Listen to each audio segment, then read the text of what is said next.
Chapter 16. By the time everyone left the Swanjujube forest, the sky had already darkened. Their journey back had been uneventful.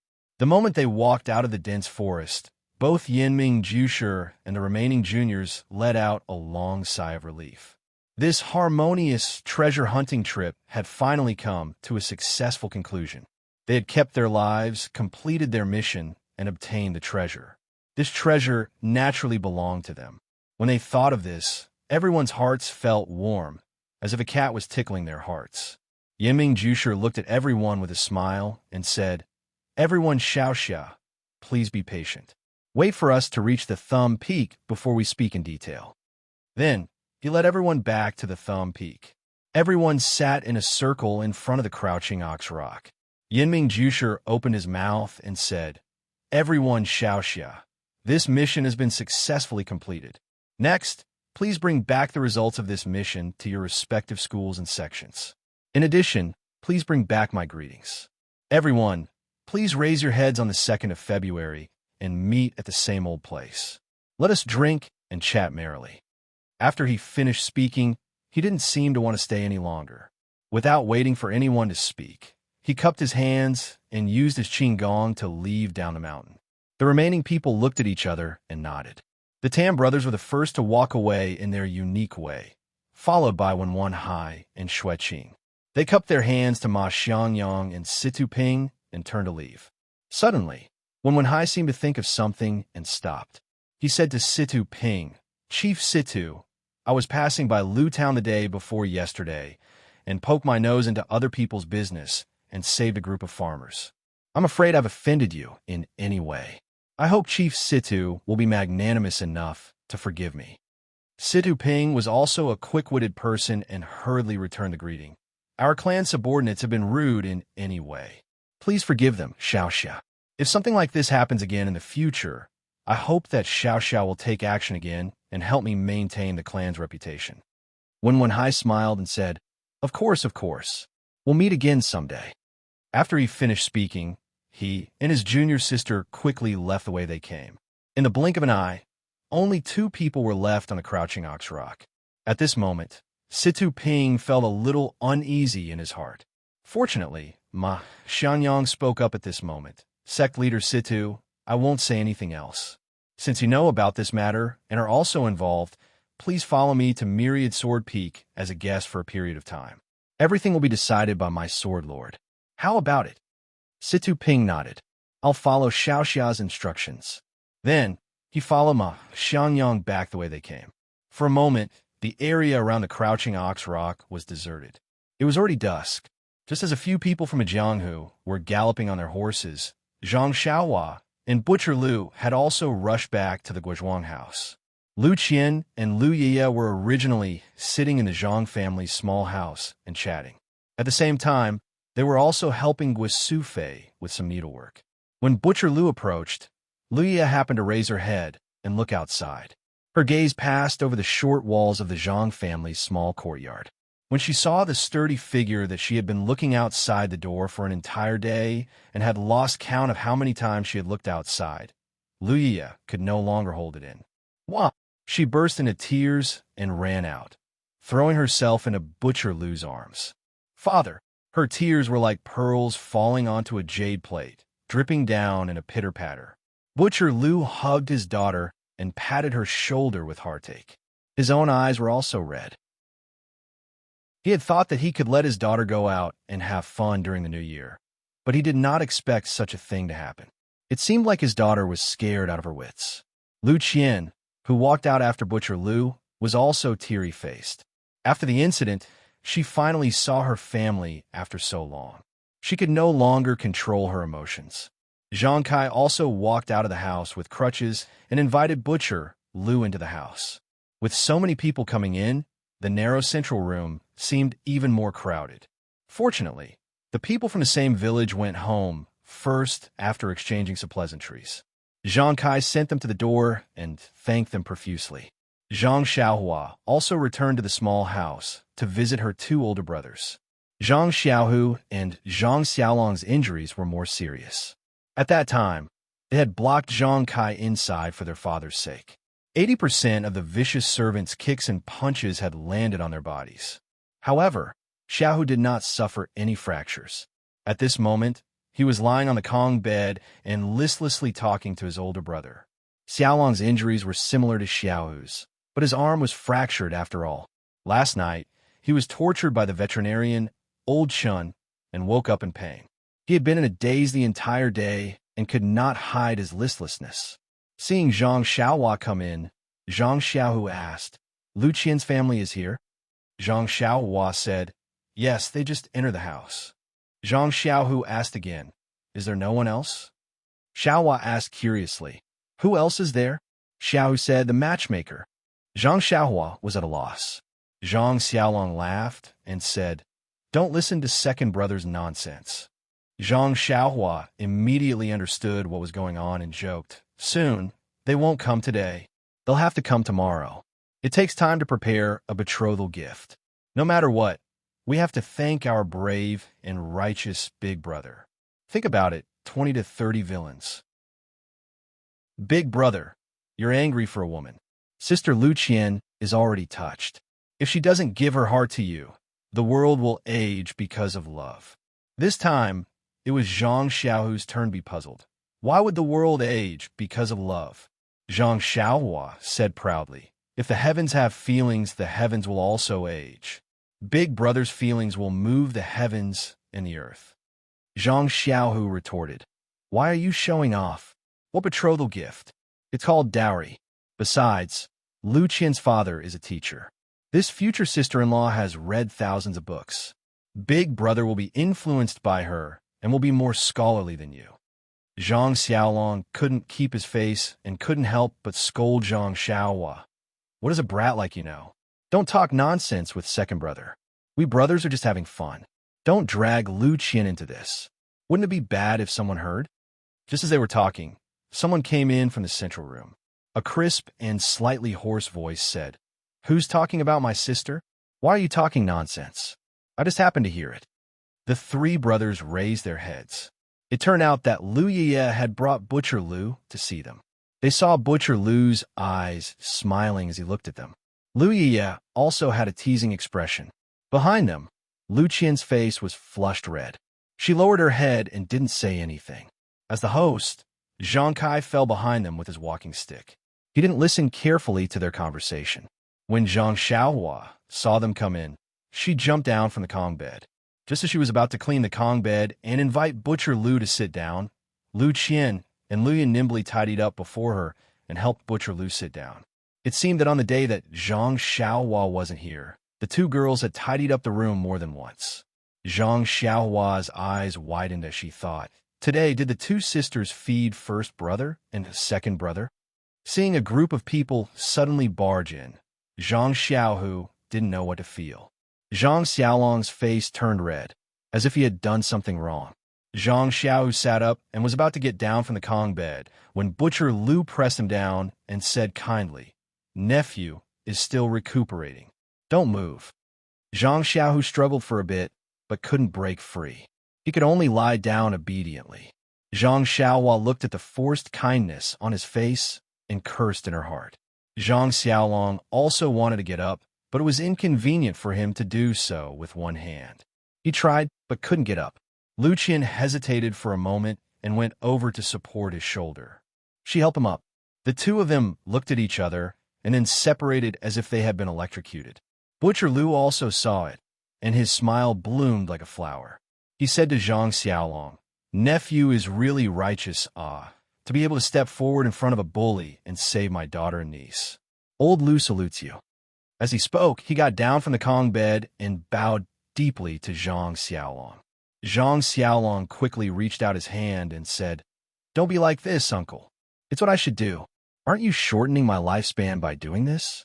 Xiaohua, hurry and help uncle up." Zhang Xiaohu also took the opportunity to get up. Zhang Xiaohua quickly held Butcher Lu back, but he wasn't as strong as Butcher Lu. This salute was finished. Zhang Xiaolong was at a loss again. He turned to look at Lu Qian as if asking for help. Lu Qian didn't dare to speak, and neither did Lu Yiye. Zhang Kai spoke. "Uncle, don't be so polite with them. Young people are very hot-blooded. Weren't we like this when we were young? There's no need to be so polite. The children's injuries aren't serious. They'll be fine after a bit of rest. Let's go outside and drink some wine. Butcher Lou stopped talking and beamed with joy, saying, heroes are still young. We're all old. All right, you young people have a good chat. I won't disturb you anymore. We old people are going to drink. As he finished speaking, he turned around and went back to the central room.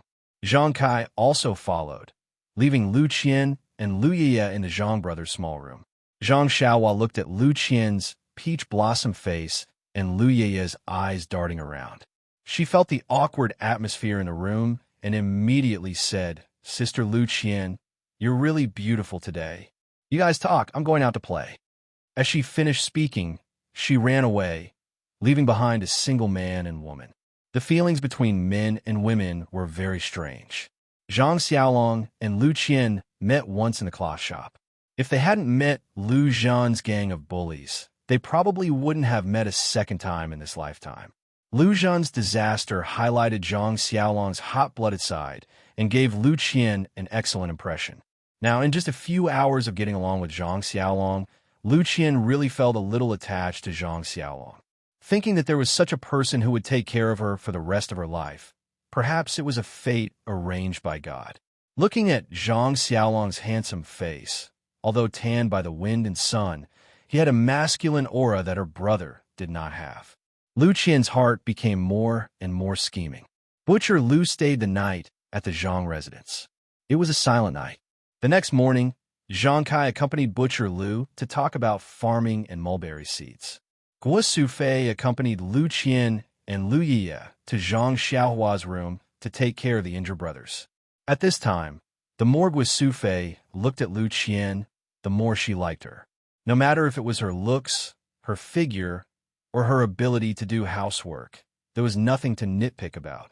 This girl actually had a lot of housekeeping skills that she didn't know. Early in the morning, Lu Qian helped her get a few pots of plants and place them in the central room. She also placed a few pots of flowers in Xiaolong's room. The entire room immediately became brighter and more pleasing to the eye. She really was a good daughter-in-law candidate. Chapter 17. When Lu Qian's father and brother arrived at the Zhang residence, it was already late in the morning. Butcher Lu was basking in the sun with Zhang Kai in the courtyard as they chatted.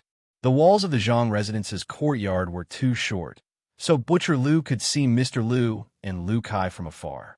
Both of them were dressed in new clothes. Lu Kai followed behind his father, holding a few huge gift boxes in his hands. Butcher Lu quickly got up and called out to Zhang Kai before going out to welcome his brother. Zhang Kai rushed into the house and shouted, "Mother, Lu Qian's father is here." When Lu Qian heard this shout, she didn't throw away her needlework like Lu Yiye and rush out of the house. Instead, she carefully placed her half-finished work on the table and waited for Guo Sufei to leave first before she came out. When Lu Qian walked into the courtyard, Butcher Lu and Lu Yiye had already escorted her father and brother to the gate of the fence. Zhang Kai was there to welcome them with his walking stick. After a round of introductions and greetings, Lu Qian walked in front of her father and brother and bowed. Mr. Lu held his daughter's hand and carefully looked at his daughter's expression. He saw that the familiar face didn't have any trace of what happened the day before yesterday. There was no panic or fear in her eyes, only slightly red eyes. Mr. Lu couldn't help but feel guilty. It was all his fault. He patted his daughter's shoulder and said, "It's been hard on you, child." Lu Qian wiped her eyes and said with a smile, "Daughter is fine. It's all thanks to Brother Xiaolong's family's help that we escaped from the tiger's den." Mr. Lu gestured for Lu Kai to hand over the gift boxes and said to Zhang Kai and Guo Sufei, "I can't thank you enough for your kindness. These small gifts aren't enough to show my gratitude. I hope our benefactors will accept them." Zhang Kai hurriedly pushed the gift boxes back and said politely, "We just happened to be there and didn't do much. In the end, it was someone else who helped us." Mr. Lu insisted on handing it over, saying, "It's all thanks to you guys. If it weren't for your help, my family's child would have met with a calamity long ago. Those two Xiao might not have been able to see them." When Butcher Lu saw the two of them pushing the gift back and forth, he couldn't help but feel anxious. He reached out to take it and said, "You don't have to be so courteous. Old brother Zhang, my eldest brother's kind intentions. You don't have to refuse." After he finished speaking, he carried the gift box into the central room. Mr. Lu smiled and said to Zhang Kai, "This second brother of mine has a fiery temper. I hope old brother Zhang doesn't mind." Zhang Kai also smiled and said, "There's no harm in that. Your younger brother is a sentimental person. We're just being a little overboard. Please, let's talk inside." Zhang Kai led Mr. Lu into the central room. The central room of the Zhang family was very small and didn't have many chairs. Thus, there was no distinction between the host and the guest. Everyone sat down as they pleased. After Mr. Lu sat down, he once again expressed his gratitude for the Zhang family's kindness. He took out some scattered silver from his robes and placed it on the small table in the room, saying, "Old brother Zhang, your family's injuries were caused by the bullies saving my daughter. It's reasonable for us to take responsibility. You can take this silver to seek medical treatment. Our family is poor and can only take this much. Please forgive us, old brother." This time, Zhang Kai was determined not to accept it. He said, "Xiaohua has already told you what happened. At the time, the bullies had already paid the silver, but we were afraid that they would come back and ask for more. We didn't dare to use it. That Xiaoxia, one who saved us, has already given us a lot of silver. It's enough to treat our injuries and buy medicine. We absolutely cannot take this silver." Lu Kai said from the side, "Old Uncle Zhang, this is this, and this is this. We should give this silver. We can't just stand by and watch you guys get injured while saving my little sisters. How can we not pay for the medical expenses? What kind of logic is that?" Butcher Lu also scratched his head and said, "Old brother Zhang, you should just take it. In a few days, I'll also give you some silver and bring some meat over." Zhang Kai said, "My two brothers, please don't do this. We didn't save people for the silver. Moreover, we already have the silver to treat our injuries. We absolutely cannot accept this." Thus, these people were given to each other by each other. After a while, Zhang Kai refused to give in no matter what. At this time, Lu Qian opened her mouth and said to Mr. Lu, "Father, since old Uncle Zhang doesn't want to take this silver, you should take it back first. I have an idea. What do you think?" Mr. Lu said, "All right, you've always been exceptionally intelligent since you were young. What good idea do you have this time?" Lu Qian said, "Old Uncle Zhang and his family got injured while saving us. The two of us will stay here to take care of old Uncle Zhang and his family until their injuries are completely healed. Firstly, old Uncle Zhang's family is injured and they still need to take care of the elderly. Antigua can't handle everything alone. Secondly, old Uncle Zhang and his family can't move freely. They also need people to take care of them. This is what we should do. What do you think?" Mr. Lu thought for a moment and said, "It's my fault. Qian, Er's idea is very good. What do you think, second brother?" Butcher Lu patted his chest and said, "Very good, very good. I think so too." Lu Yia also nodded in agreement. The matter was settled like this for now. Then, Mr. Lu and Lu Kai went into the inner room. Zhang Xiaolong and Zhang Xiaohu were still lying on the bed. When they heard Butcher Lu shout, the two of them wanted to get up. However, they were stopped by Guisu Fei and the others. Now that they saw someone come in, they knew it was Lu Qian's father and brother. They quickly got up.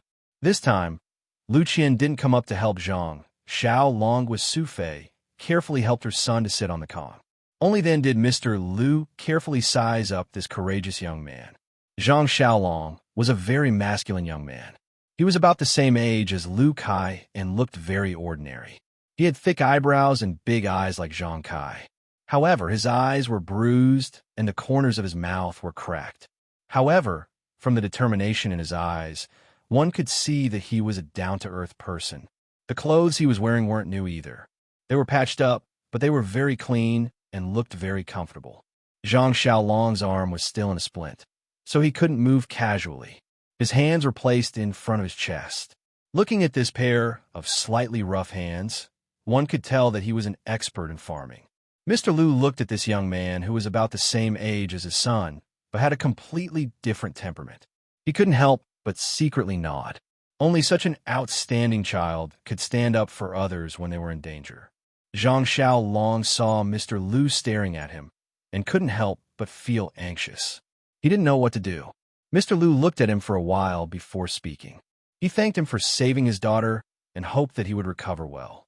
Then, he spoke for a while before leaving the small room.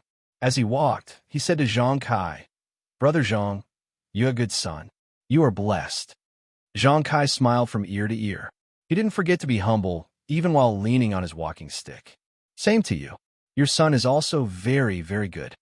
Seeing that it was almost noon, Zhang Kai ordered Gua Sufei to arrange wine and food to entertain Mr. Lu and his group. The Zhang family's financial situation was much worse than Mr. Lu's, so the food they ate was also very ordinary. Zhang Kai expressed his apologies. Mr. Lu and Butcher Lu were both forthright people, so they didn't mind when they chatted. They toasted and ate quite a bit. Only Zhang Xiaohua was the happiest. She had meat to eat for 2 consecutive days. She couldn't wait for these days to come a few more times. After the meal, Mr. Lu and his group chatted with Zhang Kai for a while. Taking advantage of the fact that it was still early, they hurried back to Bali Gully with the 2 girls. The Zhang family only had 1 family of injured people lying in bed. Fortunately, it was winter now. Usually, at this time of the year, they would stay at home to keep warm. They didn't need to plow the fields or weed the fields.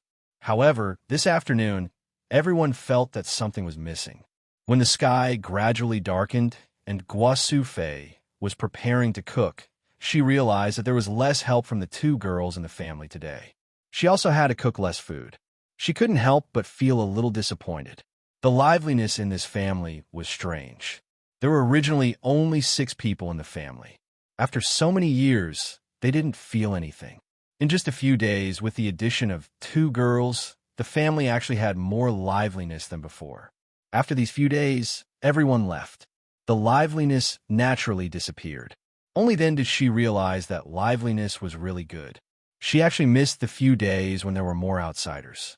After hastily cooking, Zhang Xiaohua and her mother served the 2 brothers. Everyone sat under the oil lamp. Gua Sufei said, "I wonder if Lu Qian and the rest have eaten?" Zhang Kai said, looking at the sky, "They probably just got home. They won't be able to cook in time. I guess they'll have to eat at Butcher Lu's place." Zhang Xiaohua said, "Definitely. Maybe there'll be streaky pork tonight." Gua Sufei said, "By the way, Xiaohua, you've been to their house. What's their house like?" Zhang Xiaohua described the situation of Lu Qian and Lu Yiye's house according to her own knowledge. In fact, Gua Sufei had always wanted to ask about Lu Qian's family situation, but it wasn't easy to ask from Lu Qian. Yesterday, when she saw Butcher Lu, she didn't have the chance to ask. Today, when she saw Mr. Lu and Lu Kai's behavior and temperament, she felt a knot in her heart. Now that she heard Zhang Xiaohua's words, her heart was even more knotted. She frowned and said to Zhang Kai worriedly, "Old man, do you think Lu Qian will like our family, Xiaolong?" No one interrupted. Zhang Xiaolong's face was a little gloomy. Zhang Kai said, "This depends on fate. It's useless for us to talk about it. Let's just leave it to fate." Zhang Xiaohu said, "Mother, I feel that Lu Qian is very meticulous. She should have read a lot of books. Needless to say, she's educated and reasonable. She can also do a lot of housework. She's really good. She's much better than the energetic Lu Yiye. Looking at how she takes care of Big Brother, she's a little interesting." Zhang Xiaohua said, "Second brother, this daughter-in-law has to be married one by one. Don't be too anxious. Even if you don't mention Lu Yiye, mother will consider it for you." Zhang Xiaohu's face was a little embarrassed. He kicked Zhang Xiaohua and said, "We're talking about Big Brother. Don't change the topic. There's nothing between me and Lu Yiye." Zhang Kai said, "Second brother, even if there's something between you and her, you have to think about your big brother first. Looking at our family situation, it's already very difficult to find a wife. You should wait a little longer." Gua Sufei interrupted and said, "Old man, don't you still have those banknotes?" Zhang Kai interrupted her and glared at her. "Don't mention that. You have to return it to someone else." Then, everyone felt bored. Not long after, They blew out the oil lamp and went to sleep. Zhang Xiaolong tossed and turned all night. He couldn't fall asleep. He didn't know if it was because of the pain in his body or because of the thoughts in his heart. However, his tossing and turning didn't affect Zhang Xiaohua's dream at all.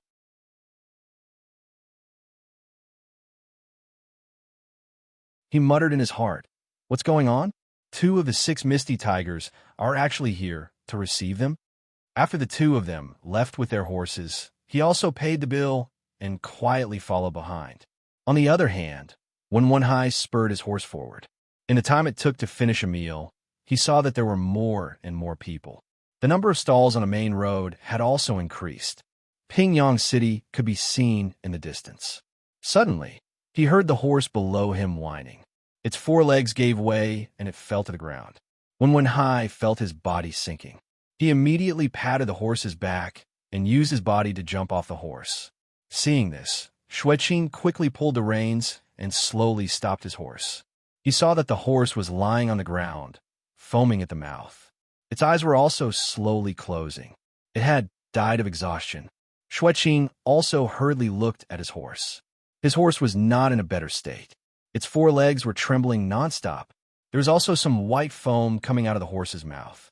It looked like it could not be ridden anymore. When Wenhai stood by the side of the road and looked at the horse lying on the ground, he also looked at the surrounding passers-by who were running away in panic. He thought for a while and took out a whistling arrow. He aimed it at the sky and shot it up. The whistling arrow flew into the air and let out a sharp sound. In the empty sky, it traveled very far.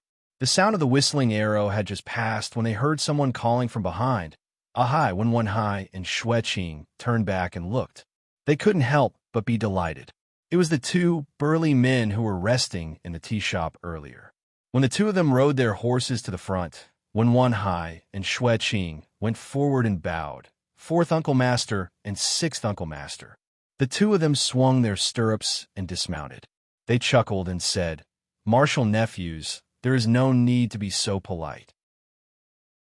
We are here on the orders of the sect leader to welcome them. Wait a moment and they will be here." When Wenhai and Xueqing nodded in agreement, they then stood beside the 2 Uncle Masters and waited quietly. At this moment, the tense strings in their hearts were completely relaxed. Sure enough, not long after, a group of people galloped from afar. The first was a scholar with a square headscarf on his head. He was about 40 years old, with a white face and no beard. He wore white clothes and looked very young, as if he was reading. Following closely behind him was a beautiful woman with a mature aura. Both of them were dressed very simply. Both of them were riding white horses. Behind them were about 10 people dressed in martial attire. Each of them was equipped with a saber and a sword. Their eyes were shining. Some of them even had high, protruding temples. At first glance, one could tell that they were masters of the martial arts world. These people urged their horses while looking around, vigilantly looking around. When the 2 of them arrived, they dismounted from their horses. Wenhai and Xueqing went forward and bowed. "Greetings to Master." This scholar was actually the head of the Misty School, Peng. He was so unremarkable. The 2 of them then bowed to the beautiful woman. "Greetings to Master's wife." The beautiful woman looked at them with a smile and didn't say anything. Peng then said, "All right, ahai, Qing, or you have worked hard. No need to be so polite. You know that Master's wife rarely pays attention to the matters of the sect. Today can be considered an outing." The 2 people behind Wenhai also went forward and bowed. "Greetings to senior brother sect leader and sister-in-law." Peng reached out and helped them up. "You have worked hard as well." The 4th brother stood up and said, "It wasn't hard. We were just tasting tea. Your disciple didn't even enter the tea shop. He is very cautious." When Wenhai then understood, he hurriedly said, "Disciple didn't know that Martial Uncle was here. Otherwise, I would have left with Martial Uncle." He then said to his master, "Disciple didn't let you down and escaped unscathed with junior sister.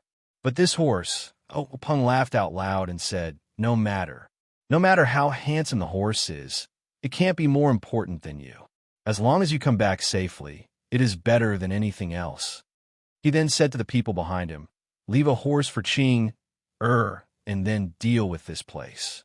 After he finished speaking, he led Wen Hai, Xueqing, and the other 3 people back on their horses. He only left 2 people behind to deal with the dead horse. He didn't even mention a word about the things on Wen Hai's body. The passerby who followed them here witnessed the entire process and was even more surprised. He didn't think much and just mounted his horse and galloped in another direction. He must be rushing back to the sect to report this matter. Something that was worth Peng coming out to greet must be something big. Wen Hai and the others followed the large group and galloped towards Pingyang City. When they reached Pingyang City, they didn't enter the city. Instead, they went around the city gate and went in another direction.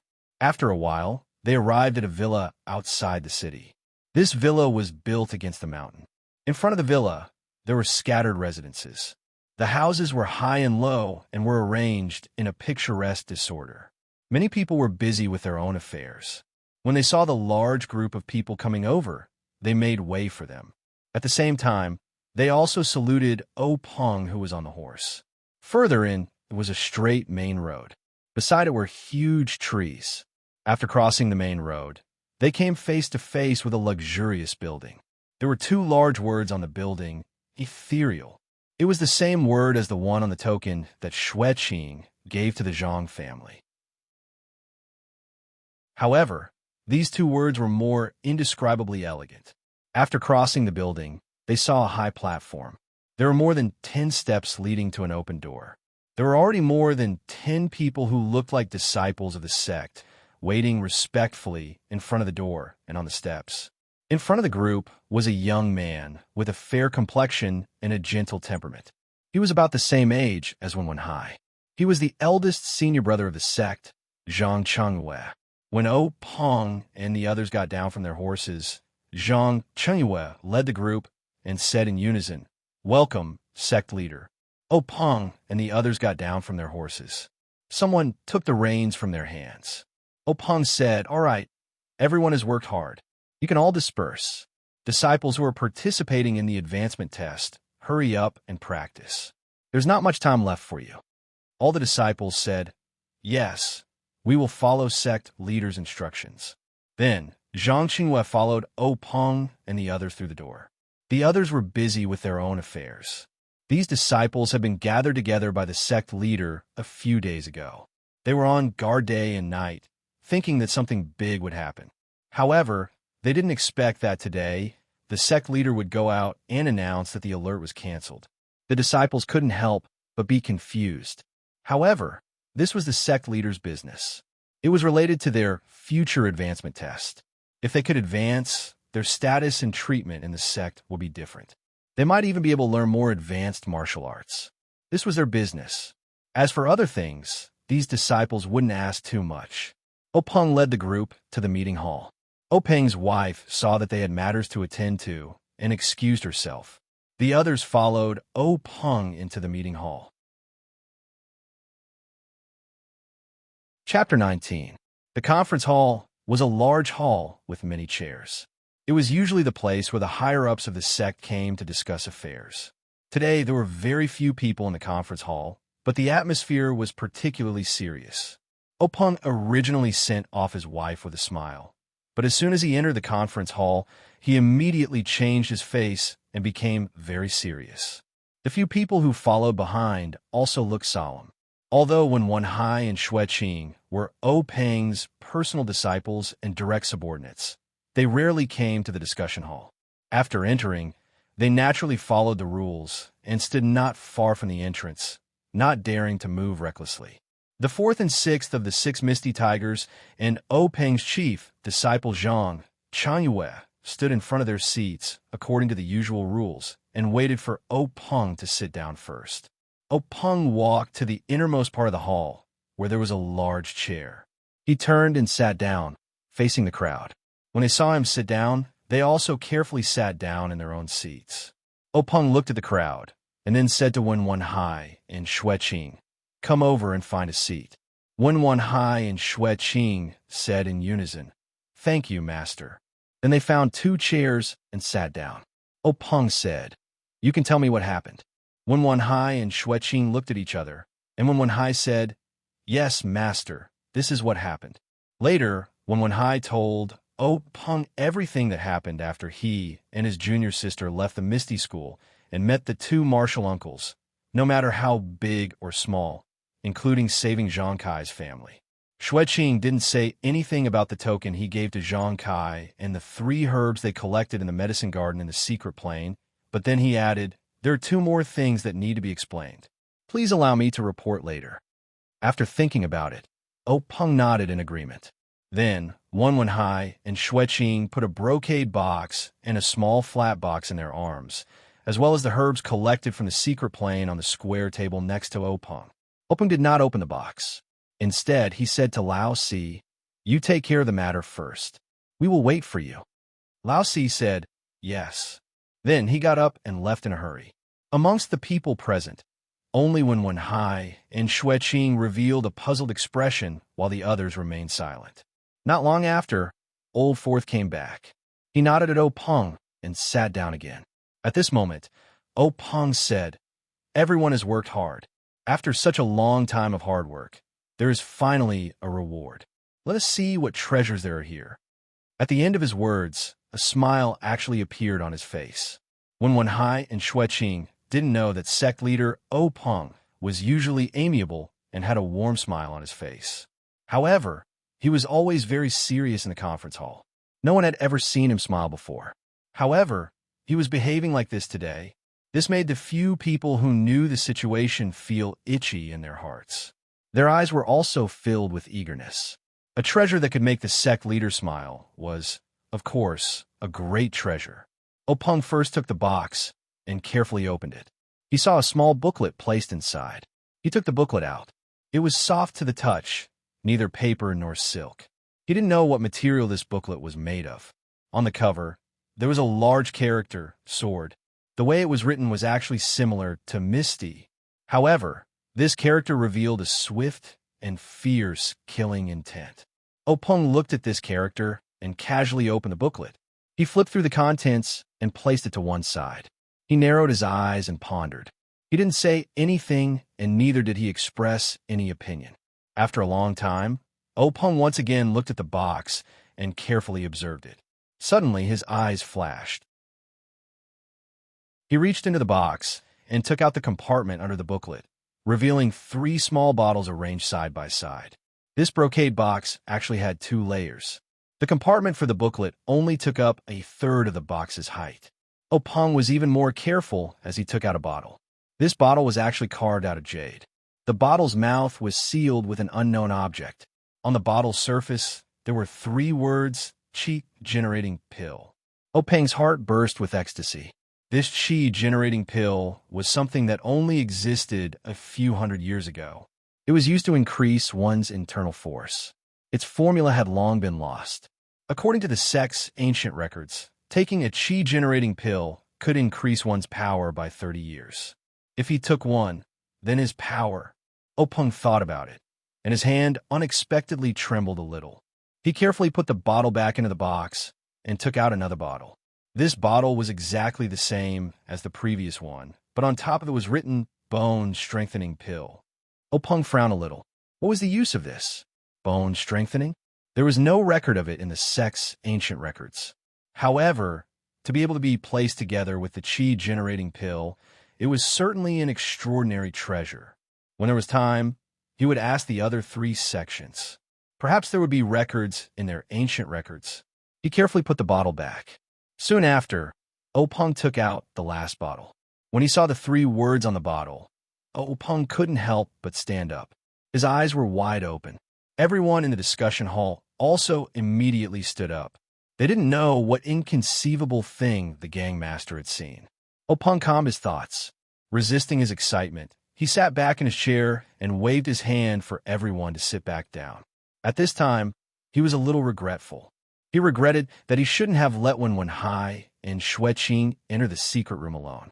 These things were now placed in front of everyone. They could not let them know. However, these things were too precious. It wasn't that he didn't trust everyone, but once the news was leaked out, it would bring about a sect annihilation disaster. Peng couldn't help but close his eyes and ponder. Everyone looked at the gangmaster's reaction strangely. He was startled, which was quite abnormal. When Openg finally made up his mind, he opened his eyes and immediately restored his original expression. He put the bottle back into the box and picked up the booklet again. He handed it to Zhang Qingyue and said, "Let your martial uncles take a look. You guys should also take a look." The booklet was passed around in everyone's hands. Openg said, "Qingyue, make a copy of this sword manual and give it to your sixth martial uncle. This sword manual will be placed in our sect's library pavilion and carefully preserved." Zhang Qingyue nodded in agreement. Then Openg said to Old Six, "Old Six, you are in charge of training the disciples. Find a few of them with good aptitude to cultivate this sword manual. In the future, our Misty School will have another sword manual." Old Six said, "Yes, Gang Master. I will definitely do my best to bring this sword manual to greater heights." Openg nodded without saying anything. Then Openg said to everyone, "What happened today, you must keep a secret. It will be our Misty School's top secret, especially what I will tell you later. I will inform Boss, Old 2, and Old 5. Everyone left and stood up, bowing in agreement. Then Openg told everyone the names of the pills in the first 2 bottles. Everyone's eyes were filled with envy. It was really good stuff. Only, I didn't know how many pills were in the bottles. Would they be able to get one? Finally, Openg said, "There's another bottle. There's also a pill in it. It is the legendary life-prolonging pill. Only, I don't know if it is true." As soon as his voice fell, everyone's expression was indescribably strange. It must be said that the life-prolonging pill was different from the qi-generating pill. Everyone in Jianghu knew that it was a legendary panacea that could increase one's power. Everyone was eager to get one. It was also not like the bone-strengthening pill. Even a Misty School, which had a long history, didn't know what it was. The life-prolonging pill was not only known by Jianghu people, but also by ordinary people. It was a legend within legends. It was said that the life-prolonging pill could increase one's life by 10 years. But such a miraculous thing had been said for thousands of years, yet it had never appeared. In fact, smart people didn't even need to think to know how long a person's life was. No one knew if this life-prolonging pill could extend one's life by 10 years. If you took it, who knew if it really extended your life? Moreover, who would give such a miraculous medicine to someone who was about to die? Over time, everyone treated it as a joke. They treated it as leftover material compiled by storytellers. It was precisely this kind of senseless joke material that had suddenly appeared in the Misty School's conference hall's hall. Together with the qi-generating pill, this kind of Jianghu panacea, the same packaging. No matter who saw it, they also didn't know whether to laugh or cry. Was it real? Was it fake? However, everyone knew that regardless of whether it was real or fake, if it was known by the other famous sects, there would be no one who wouldn't covet it. This Misty School would never have a day of peace in the future. Extermination? That wasn't impossible. No wonder the faction leader was so serious. It seemed that this matter would end here. However, would the other 3 sects obtain the same thing? Everyone, including Openg, began to question this. Following that, Openg once again opened the package containing the medicinal ingredients. Once again, he was stunned.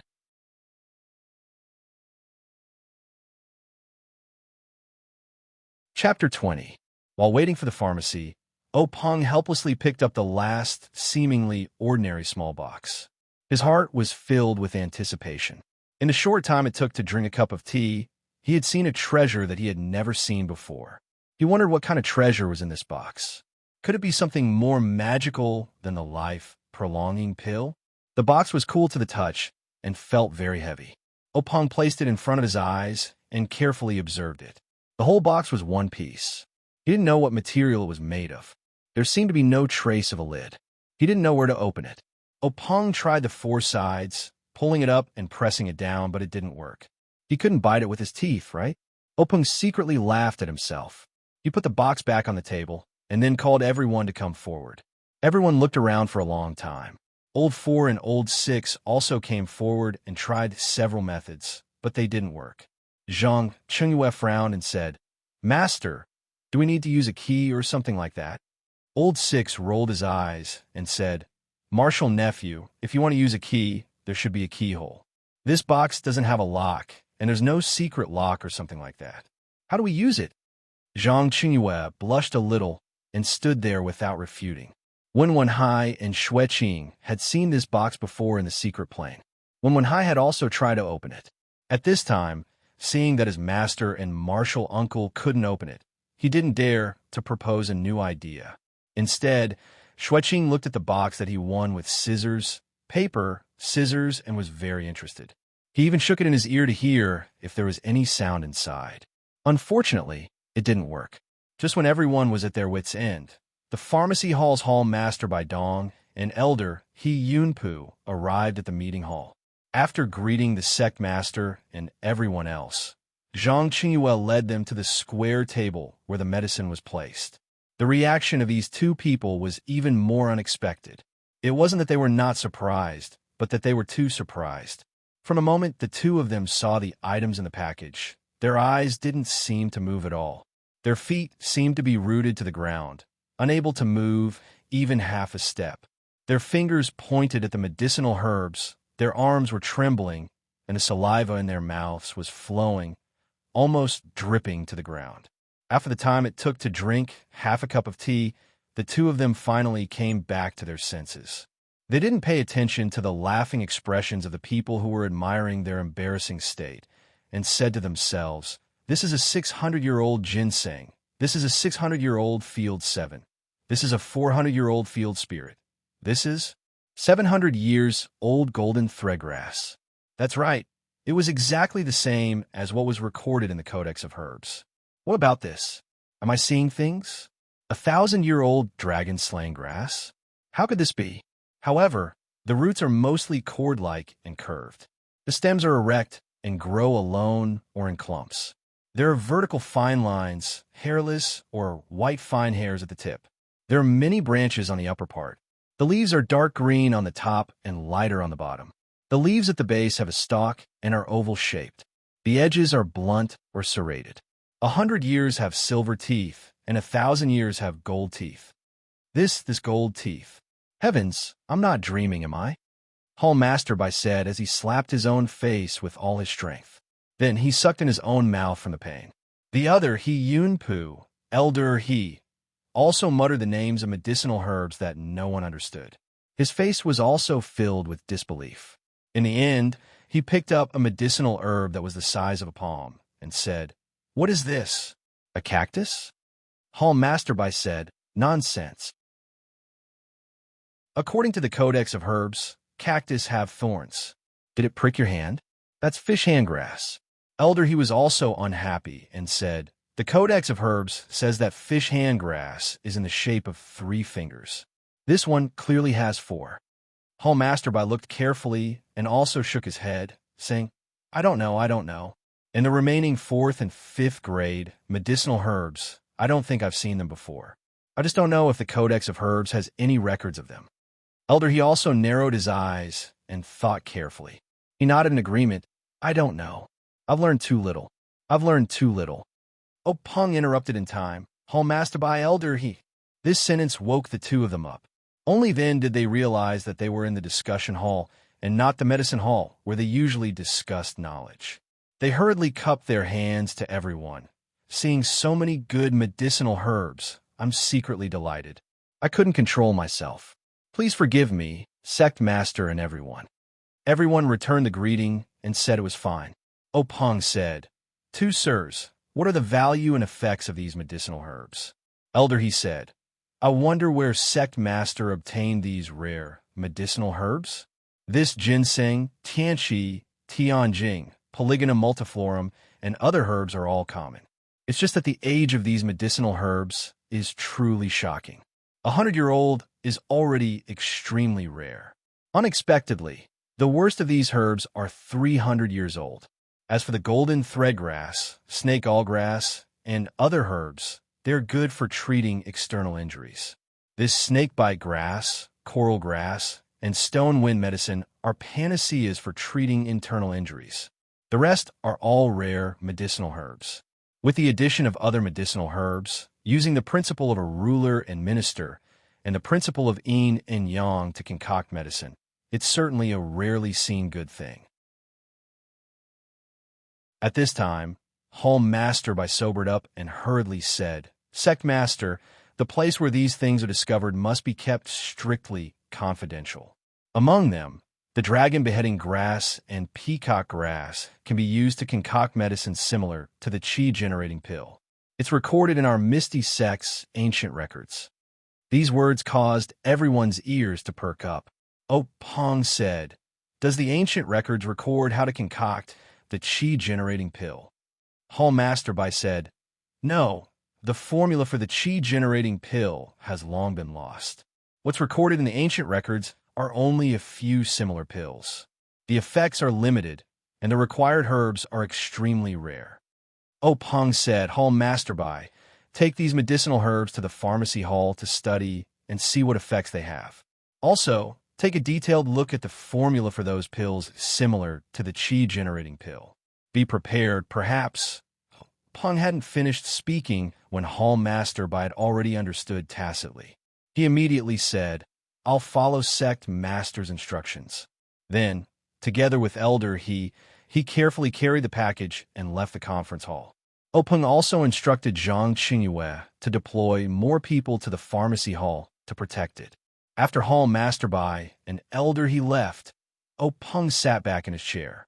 His gaze fell on a small box on the table that he couldn't open no matter how hard he tried.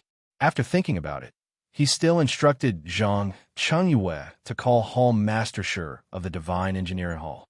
The Divine Engineering Hall was the place where the Misty Sect refined weapons and concealed weapons. Hall Mastershire was the master of forging weapons in Pingyang City. Not long after, Shi Yuquan arrived at the conference hall. He observed the small box for a long time and used various methods, but he was similarly at a loss. However, he hesitated for a moment and asked Openg in a probing tone, Sect Master, I think, why don't we let Shernyo come over and try? Shernyo was a boorish fellow from the Misty Sect who practiced the strong King Kong hand. His martial arts weren't very good, but his strength was top-notch. In addition, he specialized in the strong King Kong hand. In terms of strength alone, he was the best in the sect. Shi Yuquan's words enlightened him. The box was only a container to store things. In order to obtain the things in the box, it was good to keep the box intact. If they couldn't keep the box and open it skillfully, then they could only use brute force to crack it. In the end, obtaining the things was the most important thing. Shernyo also arrived at the conference hall. He was a rather tall and muscular man. Standing, he was taller than everyone in the conference hall by a head. His entire body was filled with strong muscles. Looking at his honest and simple smiling face, Openg didn't say much. He just passed the small box to him and gave him an order, open it. Shernyo received the box and didn't say much. He used his two hands to pry the box open. The box didn't move at all. Then, Shernyo placed the box on the ground and took a deep breath.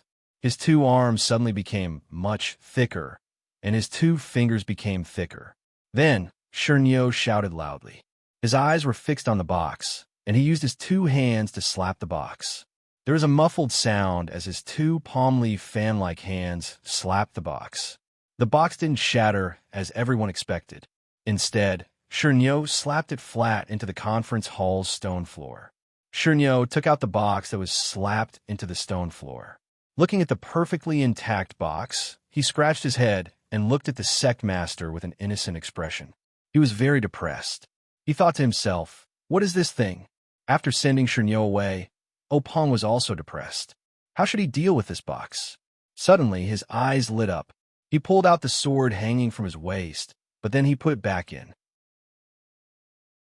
The eyes of the remaining people in the conference hall also lit up. They knew that the sect master had thought of a good way to open the box. Zhang Qingyue didn't wait for Openg's orders. He said to Shi Yuquan, doesn't Hall Master sure have a broken water? Why don't he give it a try? Shi Yuquan glanced at Openg. Seeing that the sect master didn't have any objections, he said, Sect master and everyone, please wait a moment. I'll be back soon. Not long after, Shi Yuquan came back with a simple scabbard. He said to Openg, Sect master, let me try it first. Openg nodded in agreement. Yukuin pulled out the sword from the scabbard. This sword wasn't as shiny as other swords. Instead, it had a dark surface. Occasionally, light would reflect off the surface of the sword. It was a bit dazzling like black lightning. Yukuin raised the sword and tried to cut at the corner of the box. The box didn't react. Then, he took a deep breath and raised the broken water again. He slashed at the corner of the box with all his strength.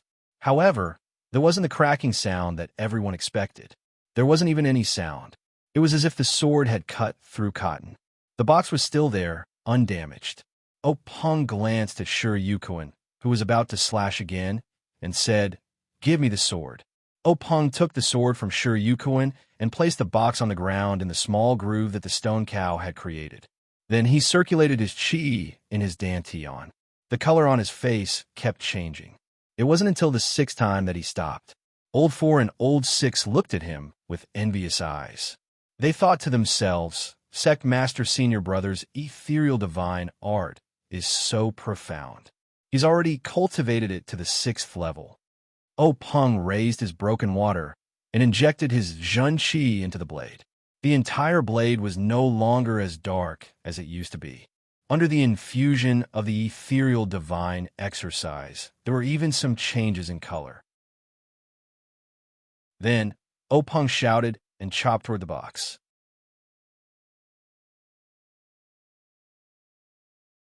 Chapter 21. The saber in Peng's hand was like a bolt of black lightning, carrying the colors of the ethereal divine art as it shot towards the corner of the mysterious box. It was a pity that this bolt of lightning didn't come from the heavens. Broken water landed on the corner of the small box, and just like before, there was no sound. However, it was different this time. The box actually emitted a layer of light that no one could detect. It overflowed slightly, and the saber in Peng's hand actually bounced back. That saber actually shot towards Peng's face like before. The back of broken water was about to chop Peng's face. Although it wasn't the tip of the saber, Peng had no doubt that his head would be chopped in half if he was hit. Peng was indeed worthy of being called one of the top experts in the pugilistic world. As the head of the Misty School at this critical moment, he crossed his legs and immediately used the secret technique of the Misty School, ethereal steps. The 5-colored bolt of black lightning flashed past Peng's forehead, and broken water shot into the stone pillar in the meeting hall. There was no loud sound, and broken water was deeply inserted, as if it was a piece of tofu. From the moment Peng raised the saber to the moment it left his hand and entered the stone pillar, it happened in the blink of an eye. No one seemed to be able to react. Looking at broken water in the stone pillar, they all had the same thought. What a fast saber. Unfortunately, Peng didn't think so at this time.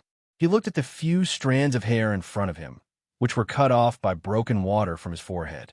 His body broke out in cold sweat. After roaming the pugilistic world for so many years, it wasn't that he hadn't encountered any thrilling situations, but there was no time as dangerous as this. Thank you to the founder of the Misty School. Thank you to his master. Thank you to the ethereal steps. Without them, he wouldn't be standing here now. When the rest of the people came to their senses and looked at their sect leader, Peng's ashen face had recovered a little of its color. He looked at the box on the ground with lingering fear. It was an ordinary box that had fallen to pieces. He said to Zhang Chengwei, keep this small box and put it in the library later. Since we can't open it, let's leave it for fate. Then, he waved his hand and asked Zhang Chengwei to pick up the small box from the ground. It must be said that Peng was indeed an ambitious and ruthless person in Jianghu. This person had a breadth of mind and stratagem that others could not compare to. If it were someone else, they might not have placed this box in the sect. They would have definitely kept it in a secret chamber and secretly pondered over the treasures inside to themselves. But as soon as he saw that things weren't going his way, he immediately let go and gave the opportunity to someone else in the gang. This kind of behavior immediately won everyone's praise. In fact, it was precisely this kind of demeanor or method that allowed him to stand out from his 6 fellow disciples. allowing him to be promoted to the position of gang leader by his master. He was also admired by his fellow disciples. In fact, everyone present knew very well that they had no way of opening the box. Perhaps the thousands of people in the gang did not have the ability to open it either. However, the gang leader's actions were very open and above board. If he went back and thought about it carefully, there might be hope. Afterwards, Peng and the others discussed the matter of the next gathering that Yinming Jushi had mentioned. Everyone agreed that with such great benefits, the next gathering would definitely not be as simple as the first one. They should wait for the boss and the second brother to return to the gang before discussing it together. Peng thought for a moment and agreed. Since the matter had been settled, Peng waved his hand and dismissed everyone, leaving only Wenwenhai and Xueqing behind. Everyone filed out. When they passed by the two, they looked at them with gratification and nodded at them. They knew that the gang leader had asked them to stay behind alone to prepare a reward for them. With such great gains this time, it seemed that the two juniors would also receive a good reward. Everyone left the meeting hall. Zhang Qingyue and Old Four went to the library together. The sword manual was naturally placed on the bookshelf. Zhang Qingyue was troubled as to where to place the small box. There was no doubt that the box was very precious, but if it was of little value, it might not be able to achieve the gang leader's goal. In the end, Old Four pointed to the square table next to the bookshelf and said, "Marshal nephew, why don't you put it there first? We'll ask your master later." Zhang Qingyue felt that this was the only way for now. He casually placed the box on the table. In any case, there was a record of everything that went in and out of the library, so there was no need to worry about losing it. Even if he lost it, how many people in the world would be able to open it? Zhang Qingyue and Old Four left with peace of mind. The mysterious box settled down in the Misty School's library, quietly waiting for the fated person. In the assembly hall, Peng waited for everyone to leave before he opened his mouth. At this time, his face had already changed into his usual warm smile. "Ah, hi, Qing. You've done really well this time. What reward do you want?" Wenwenhai stepped forward and said, "Master, there are still two things that I haven't reported. I'll tell you about them now." Peng nodded in agreement. Then, Wenwenhai told Peng about what Yinming Jushi had said in the secret plane. The treasures obtained by the disciples who carried out the task should belong to them. After listening, Peng's expression did not change. He asked with a smile, "What treasures did you get?" Wenwenhai and Xueqing came forward and put the 3 herbs they got from the secret plane in front of Peng. "We didn't find any pills or weapons. Yinming Jushi let us each pick 3 herbs from the herb garden for ourselves." Peng said with a smile, "This Yinming Jushi is a wonderful person. He wanted to get more treasures and actually came up with this method to give a lot of benefits to our disciples. How can we object?" Wenwenhai and Xueqing were stunned when they heard this. They hurriedly asked, "Was there no such agreement? Then this herb?" Peng said, "It doesn't matter. Since Yinming Jushi said so and gave the benefits to you, as a master, I can't help but do you a favor. You can take these things. There are still many things in the secret plane. You just have to go first." Wenwenhai and Xueqing were relieved. Although there were many herbs in the secret plane, how many could be distributed to disciples like them? Moreover, they immediately understood the idea of Yinming Jushi. Although the treasures in the secret plane had been distributed in advance, if other treasures were to be obtained by the disciples by chance, with Yinming Jushi's martial arts and experience, he would have much more opportunities than the disciples of the various sections. Immediately, Peng said, "You take these herbs to the pharmacy hall and ask Hall Master Bai to refine more pills for you. It's better than taking these herbs alone. Otherwise, if there is a problem, wouldn't it be a waste of a good opportunity?" Wenwenhai and Xueqing nodded in agreement. Peng took pity on these 2 disciples and said, "You brought back such a big harvest to the sect this time. It's impossible not to reward you. What reward do you want?" Wenwenhai and Xueqing looked at each other. In fact, they had never thought that this task would be so dangerous and so fruitful. They just treated it as a very ordinary task and didn't think of any reward in advance. Not to mention them, this task was unexpected. Peng didn't expect it, so he couldn't think of a good reward for the time being. This was why he asked his disciples twice. Xueqing said, "Master, we didn't think too much about it. It was all thanks to Master's strategy that we were able to complete this mission well. Moreover, we also gained a lot of benefits, so we don't need any rewards from the sect." Peng looked at his two disciples with gratification and said, "Very good. Let's do it this way. This reward will be recorded for the time being. When Master or you have a good idea, it won't be too late to reward." Wenwenhai and Xueqing both agreed with a smile. Peng asked again, "There's one more thing?" Xueqing went forward and knelt down and said, "Master, it's like this." Then he told him about how he left the sect's token to Zhang Kai's family. Peng said, "You two did very well. Fighting with a sword in the Jianghu, you naturally have to get rid of violence and protect the good. For you to be so considerate of ordinary people, Master should praise you." Zhang Kai's family was able to stand out in a time of crisis. It's enough to show that they are virtuous. You don't have to worry about the token being used for other purposes. I agree with Qing Er's way of doing things. It's related to your childhood. How could Master punish you? Get up, Qing. Only then did Xueqing get up. Then Peng said, "Ahai, Qing, you two are tired. Go back and have a good rest. Prepare for the advancement test in a few days. If you have any problems with cultivation, ask Master in time." Wenwenhai and Xueqing bowed and left. When they walked to the door of the meeting hall, Peng suddenly called out to them and asked Situ Ping of the Evil Tiger Gang also entered the secret plane. "Did she also take 3 kinds of herbs like you two?" Wenwenhai and Xueqing looked at each other and replied, "Yes, but we left first. I don't know how they dealt with it." Peng nodded and didn't say anything. His face was full of contemplation. Situ Ping of the Evil Tiger Gang wasn't in a good mood like Wenwenhai and Xueqing. She was sitting in the meeting hall of Wan Jianpeak and looked at Wan Jianpeak's swordmaster Wan Chengjiu with an expression of disbelief. She asked again unwillingly, "Is there really no such agreement?" Wan Jianpeak's Wan Chengjiu was a short and strong man with a dark face. He said with a fake smile, "Leader Situ, do I have to lie to you about this kind of thing?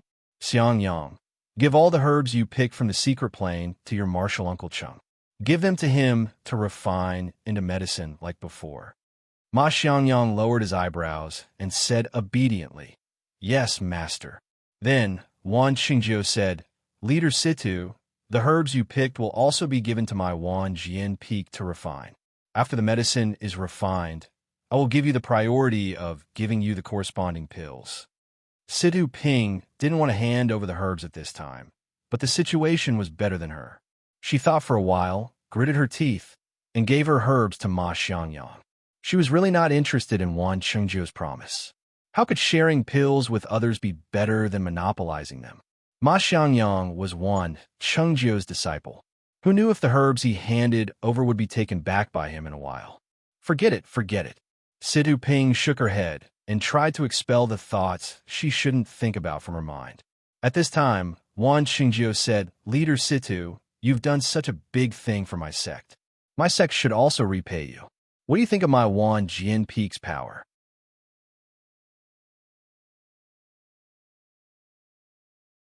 Chapter 22.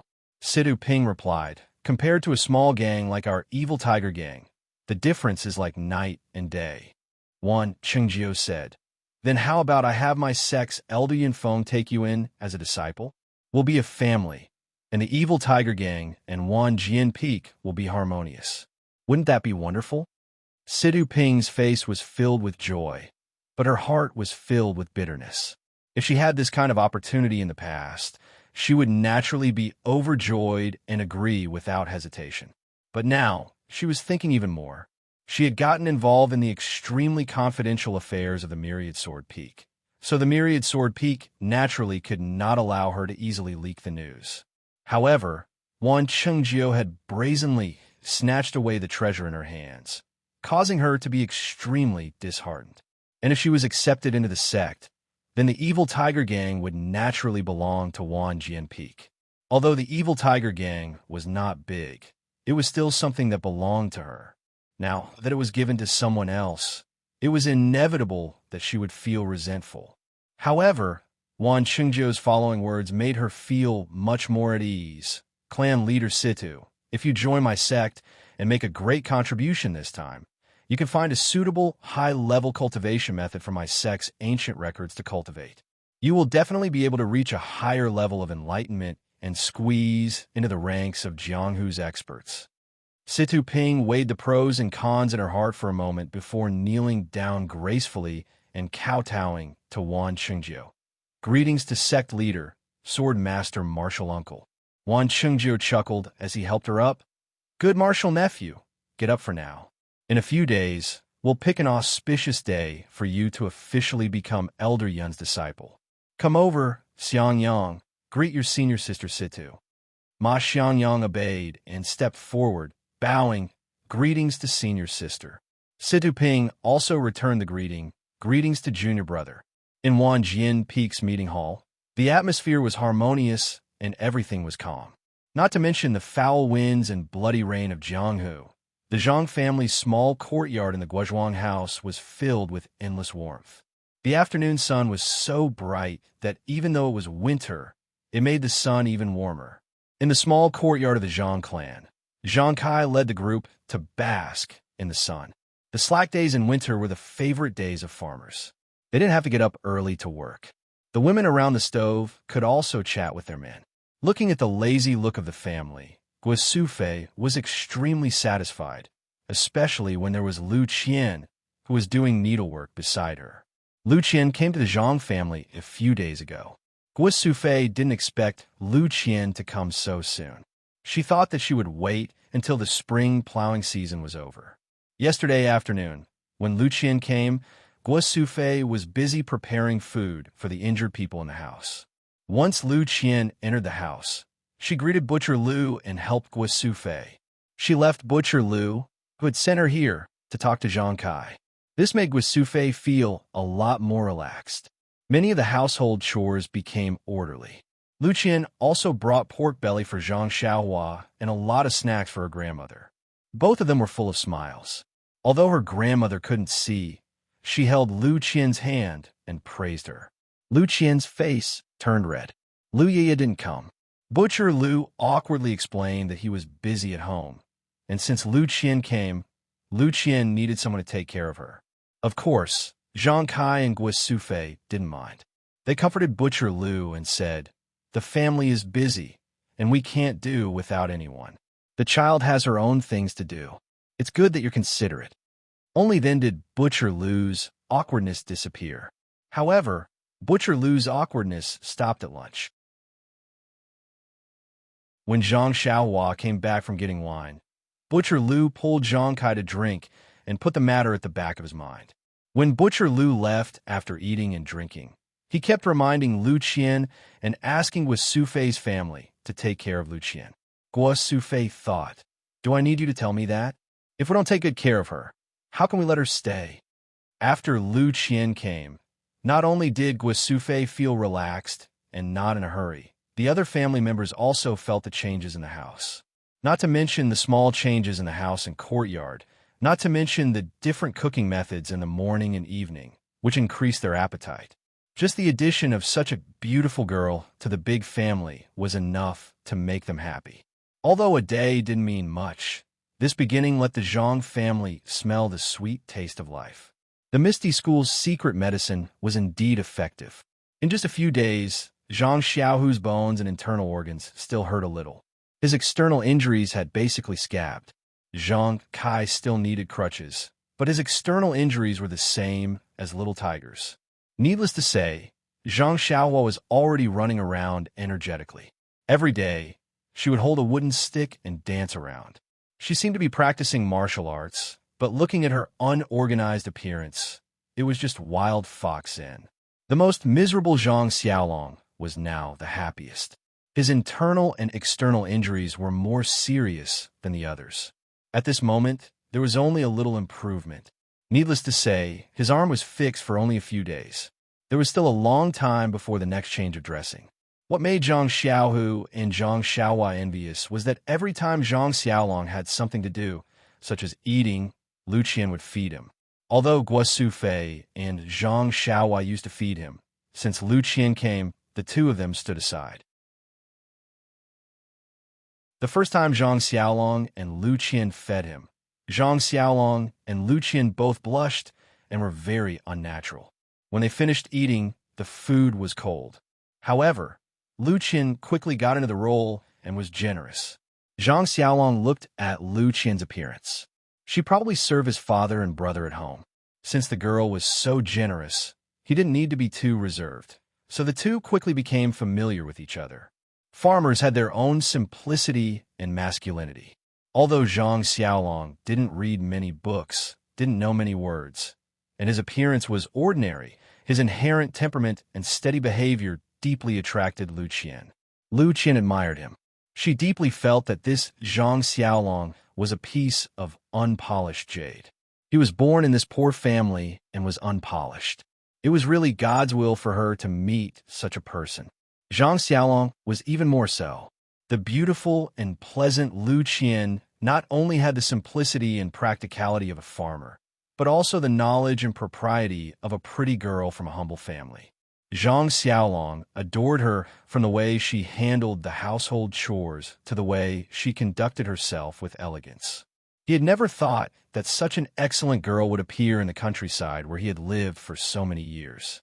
At this moment, he felt that he was living in heaven. He couldn't wait to recover from his injury for 1,000 years and watch the girl who had been engraved in his heart grow old with him. In short, Zhang Xiaolong and Lu Qian were a couple in love. They were attracted together like magnets. Zhang Kai and Guo Sufei saw it in their eyes and thought about it in their hearts. Although his son had the physique, Lu Qian was from a scholarly family after all. Her vision was naturally different from that of ordinary farmers. His son was illiterate, so how could he compare with the thousands of books in Lu Qian's heart? Moreover, although Mr. Lu's family lived in the countryside, his family was also well off. According to Zhang Xiaohua's description, the life of his family was far from what their family could compare. Even if the girl was willing, her father and brother at home wouldn't agree to it. This was really difficult. How could they probe the girl's mind? As a matter of fact, although the afternoon sun made people sleepy, Guo Sufei muttered in her heart while doing needlework. How could she beat around the bush to find out the girl's mind without leaving any traces? At this moment, Grandma said, "Sufei, I remember that Xiaolong is 19 years old this year, right?" Guo Sufei replied, "Yes, mother. After the new year, he will be 20 years old." Grandma asked again, "Some time ago, I heard that you were looking for a wife for Xiaolong. Why haven't there been any news recently?" When Guo Sufei heard this, her heart was happy. She was just about to doze off when someone sent her a pillow. Her own mother's eyes were really blind, but her heart was very clear. She quickly continued, "It's like this, mother. Before the new year, Zhang Kai and I had this idea. We searched through all the girls in the neighboring villages. In the end, we were willing, but they weren't willing. They were willing, but we didn't think they were suitable. Before we could find a suitable one for Xiaolong, this happened during the new year. We were no longer in the mood. When the weather is hot and Xiaolong's injury is healed, we will look for a good wife that can satisfy our family." After saying this, she didn't look at Zhang Xiaolong's sad eyes. She pretended not to care and said, "While Qian, this female scholar, is still in our family, help us take a look and check." What kind of person was Lu Qian? Lu Qian's exquisite heart acupoint had already heard Guo Sufei's words. Her face turned red, but she didn't know how to respond. She lowered her head and didn't say anything. Grandma didn't intend to let it go and said, "Then you have to hurry up and look for a wife based on Qian's appearance." These few days, Qian took care of Xiaolong, and even this old woman benefited from it. This child has a good heart and is careful. It's just that I can't see it. Sufei, if you find me a wife who is not as good as Qian, I won't be willing. Sigh. These words were too blunt. Lu Qian's face was hot. She couldn't help but get up and ran into the house. On the other side, Zhang Xiaolong was anxious. His face was red as he said, "Grandma, mother, look at what you were saying. You made her run away." His eyes looked into the house and showed his worry. If it wasn't for his injuries, he would have chased after them. Only Zhang Xiaohua was sitting on her small stool. She looked at her grandmother, who couldn't see. The older the ginger, the spicier it was. A few days ago, she had just told her grandmother about the matter between her elder brother and elder sister Luqian. Now, her grandmother cleverly said it. It seemed that this sister-in-law had a chance. In fact, Guisufei was also very strange at this time. Her mother was very calm. Today, she mentioned this matter. Although she could find out what the girl's mind was, after all, it was too rash. It wasn't like her mother's usual style. According to her original plan, she would wait for 10 days to half a month before taking a good look.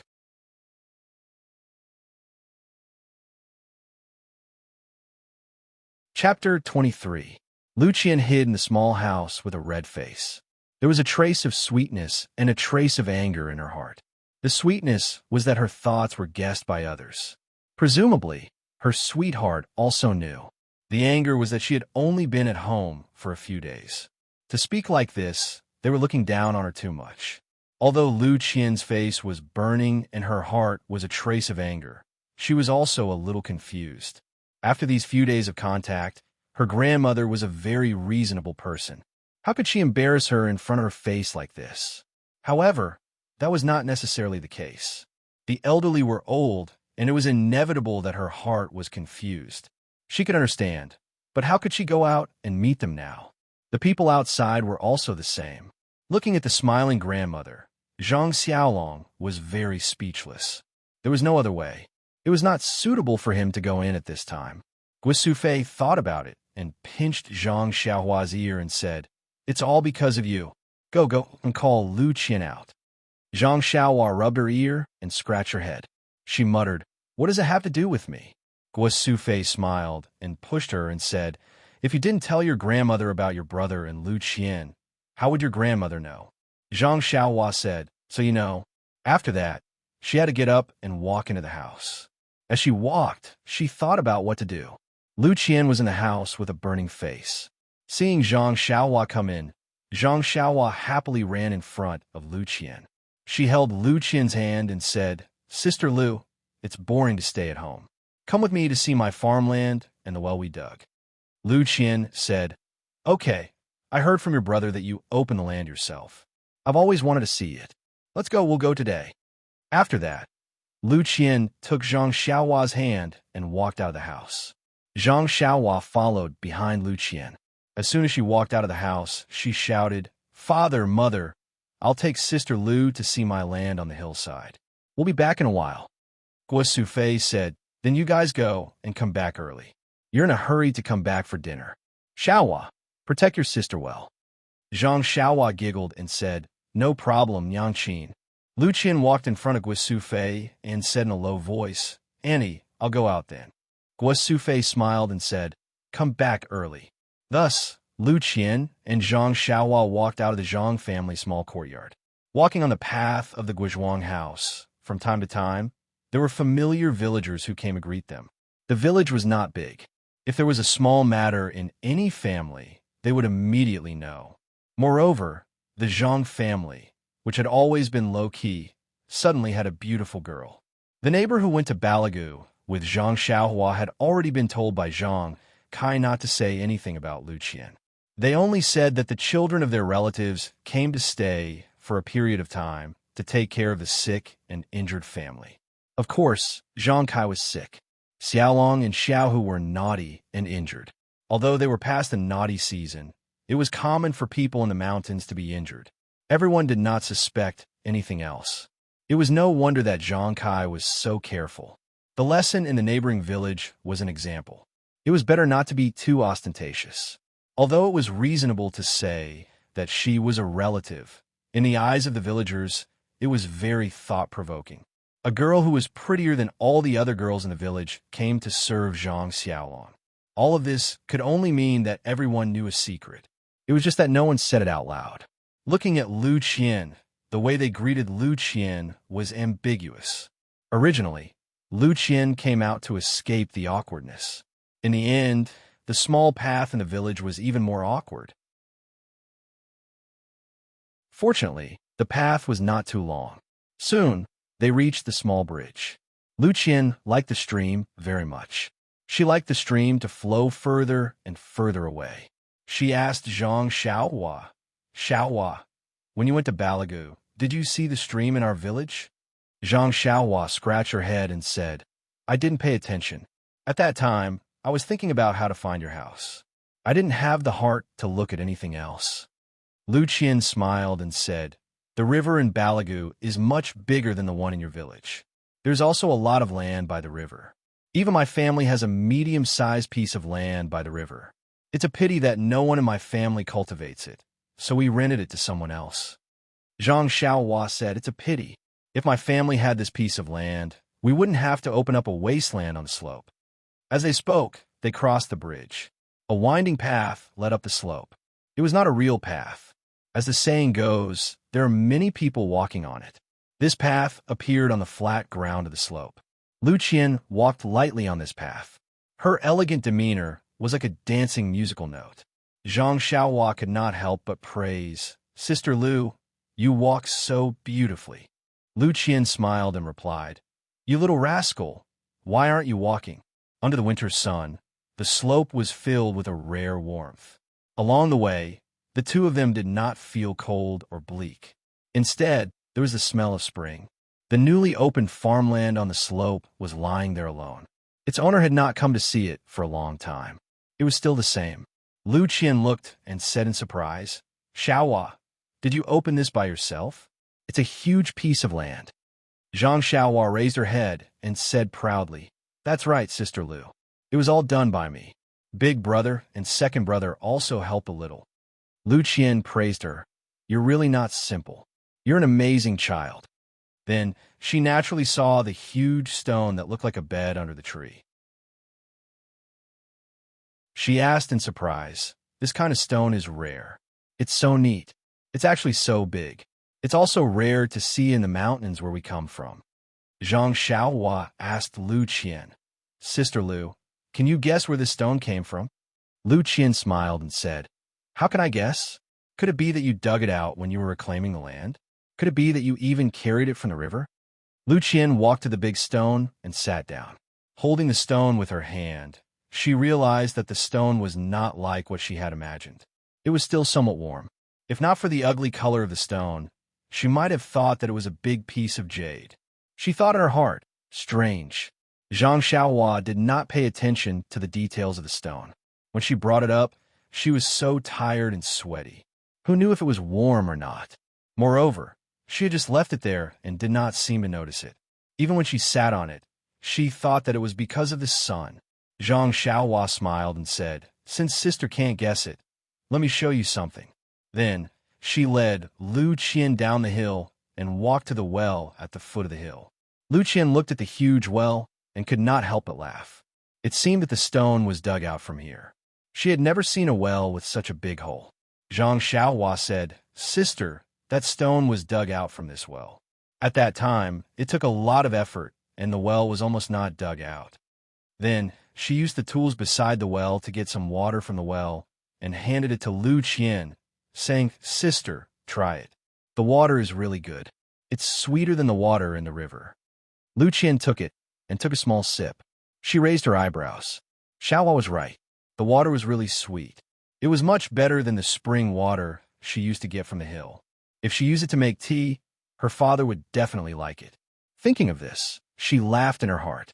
If her father knew, he would definitely stay in the Zhang family and not leave. Every day, he would get fresh spring water to make tea. At the very least, he would bring a few buckets home. Lu Qian asked again, is the spring water here so good?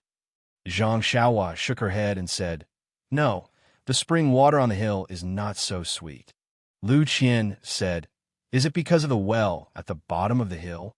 Zhang Xiaohua shook her head again and said, the village next door also dug a well on the south slope. I don't know if it's good or not, but no one cares about it. Lu Qian asked curiously, why? Zhang Xiaohua told her what happened at Mr. Wu's house in the neighboring village. Lu Qian listened with a sad expression. After a while, Lu Qian looked at the sunset on the hill and said, Xiaohua, get some water. We'll go back and make tea tonight. Zhang Xiaohua happily said, is it the one I drank at your house? Isn't it very bitter? I've tasted the one at Old Gua's house in the east of the village. It's too bitter. Lu Qian said, I didn't see the tea you drank, but it should be it. I brought some this time and didn't take it out. Let's try it today. Zhang Xiaohua energetically fetched a bucket of water from the well and carried it up the hill behind Lu Qian. They walked back home. As they walked, Lu Qian asked, Xiaohua, why do you think that Mr. Wu from the neighboring village had such good luck? Zhang Xiaohua thought for a while and said, he got something good and bad people found out. He didn't have the ability to hold on to it. Lu Qian seriously said to Zhang Xiaohua, yes, Xiaohua, you have to remember, an ordinary man is innocent, but treasuring a jade ring is a crime. Zhang Xiaohua didn't understand and said, sister, what does this mean? Lu Qian said, the meaning of this sentence is that if a person is living a good life and has beautiful jade or good things in his possession, he will attract disaster. Xiaohua, you're still young and maybe you don't understand.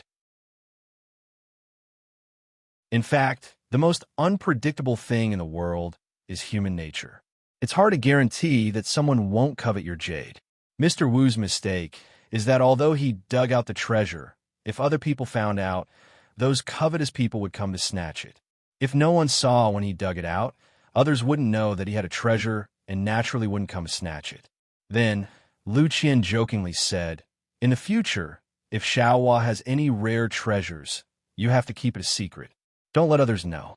Only in this way can it be your own treasure. Zhang Xiaohua smiled and said, I will, sister. In the future, if I have a treasure, I won't tell anyone but you, okay? Lu Qian said, no, you tell me a secret and you think it's okay if I'm the only one who knows. But I might inadvertently tell another person. I also think it's okay to tell one person, and if another person also thinks so, don't you think that many people will know? Zhang Xiaohua nodded and said, yes, sister, you're right. People will know if it's passed on. Zhang Xiaohua said again, then sister, what if the one who dug out the treasure is heroine? Will be okay?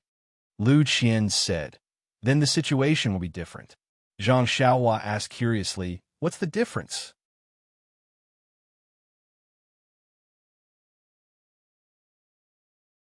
Chapter 24. Lu Qian continued to explain, when Mr. Wu obtains the treasure, he is powerless and does not have the ability to protect it. That kind of situation is called being a fish on the chopping block. He has no power to fight back and can only bow his head and be captured. On the other hand, Grand Hero One was highly skilled in martial arts and had the strength to protect his treasures. Naturally, this depended on the opponent's ability. If the opponent was stronger than Grand Hero One, Grand Hero One's treasures would be snatched away, but Grand Hero One would not necessarily lose his life. If the opponent is weaker than Hero One, of course they will not be able to snatch away the treasure. In addition, this also depends on the value of the treasure. After all, there is always someone better than you. If the treasure's value is too great, there will always be someone who can restrain you and snatch it away. Zhang Xiaohua excitedly said, sister, that is to say, knowing martial arts is always better than not knowing martial arts. You will have the ability to protect your treasure, and the stronger your martial arts, the more precious the treasure you can protect. Lu Qian smiled and said, yes, Xiaohua is right. Zhang Xiaohua continued, if I know martial arts, last time when we went to the market, father, eldest brother, and second brother would not have been injured. Sister would also not have been bullied. Lu Qian heard this, and her expression was somewhat gloomy. But how can martial arts be so easy to learn? Zhang Xiaohua optimistically said, don't worry, sister. I will definitely learn martial arts to protect you. Lu Qian was also happy and said, good. Then we will rely on Hero Zhang's protection in the future. Then she continued, sometimes martial arts are like treasures. You can't tell all your secrets to others. It is necessary to leave some for last to protect your life. Zhang Xiaohua thoughtfully thought for a while and said, sister is really amazing. How do you know so much? Lu Qian said, these are all written in books. Once you read more, you will naturally understand. Little Blossom can read more books in the future and will know more. Moreover, what is the use of knowing more? In the face of absolute power, everything is just paper. Perhaps Lu Qian didn't care. She told Zhang Xiaohua what she had read in the book and what she had seen during this period. Zhang Xiaohua didn't care. She just listened.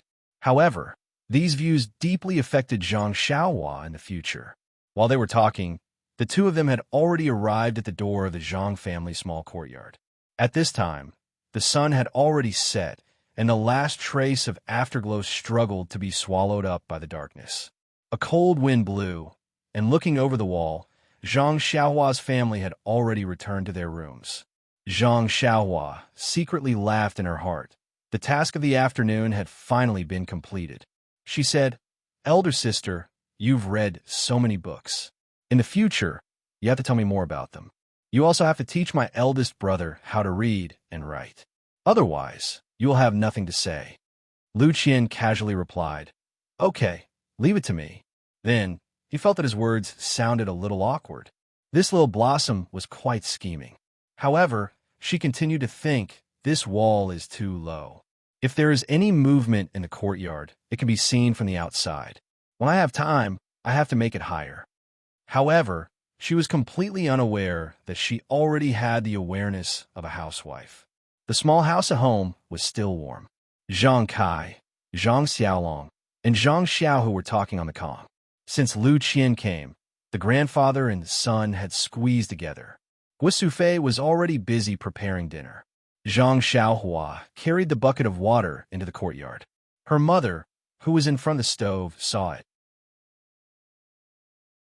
She asked Xiaohua, "Why did you bring back the bucket by the well?" Zhang Xiaohua said, "Mother, this is the well water. Elder sister Lu said that she brought the tea from home and used this well water to drink." Guo Sufei said, "What's so good about tea? It's so bitter. It's not as good as plain water." Zhang Xiaohua said with a smile, "Mother, that's because you haven't drunk good tea. Do you think that all tea tastes the same as the tea from old Guo's house at the entrance of the village? The tea I drank last time at elder sister Lu's house was very good." Lu Qian also said, "Aunt, you'll know when you taste it." Guo Sufei saw that Lu Qian said, so she also said with a smile, "Okay, since Qian said it's good, then we'll share the glory and taste it." Then, Lu Qian filled a pot with well water and put it on the fire to boil. The three people in the inner room heard Zhang Xiaohua's words and also stood up to see if there was anything they could help with. Soon the water boiled.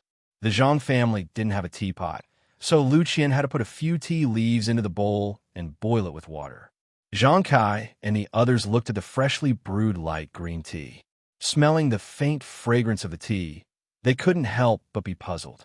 Is this still tea? Why is it so fragrant? Everyone endured the heat and tasted the tea. In a few mouthfuls, they finished a bowl of tea and wanted to drink more. Lu Qian said, "If you drink too much tea, you won't be able to sleep well at night. If you want to drink more, drink some after dinner." Everyone naturally listened to the expert. Lu Qian was very attentive and brought a small bowl of tea to her grandmother for her taste. Dinner was still simple tea. Well, wrong. Today's tea was good tea. Everyone in the Zhang family drank it happily. At night, except for Grandma, Lu Qian, and Zhang Xiaohua, everyone couldn't sleep. Grandma and Lu Qian didn't drink much. Although Zhang Xiaohua drank the most, he counted sheep like everyone else before midnight. After midnight, he immediately turned over and fell asleep, full of flickering dreams. After dinner, Guo Sufei cleaned up the dishes and boiled the well water for the family to drink. She held a small bowl of tea and went to Grandma's house. As soon as she entered the house, Grandma heard her and asked, "Sufei?" She replied, "Yes, Mother. I'll bring you a bowl of tea that Lu Qian brought." Grandma said, "Didn't you drink it before dinner?" Qian said that you can't drink too much at night. Guo Sufei said, "I know, Mother. I came here for something else." Grandma was puzzled. "What's the matter? Why are you being so mysterious?" Guo Sufei said, "Mother, what do you think of Lu Qian? Why did you say it so directly in front of her this afternoon?" Grandma said, Sufei, I just think that Lu Qian is too good. She's good at doing housework and is well educated. I heard from Xiaohua that she's also very good-looking and has good family conditions. Our family Xiaolong doesn't deserve her. Guisufei sighed. Yes, mother. I think so too. However, I feel that she is very satisfied with Xiaolong.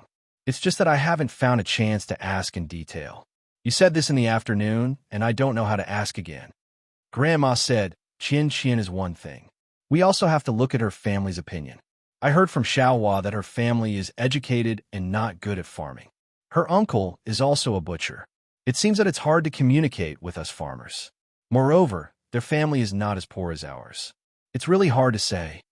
Guisufei said quietly, I just feel that it's hard to talk to her family. That's why I want Qian and Xiaolong to be together more.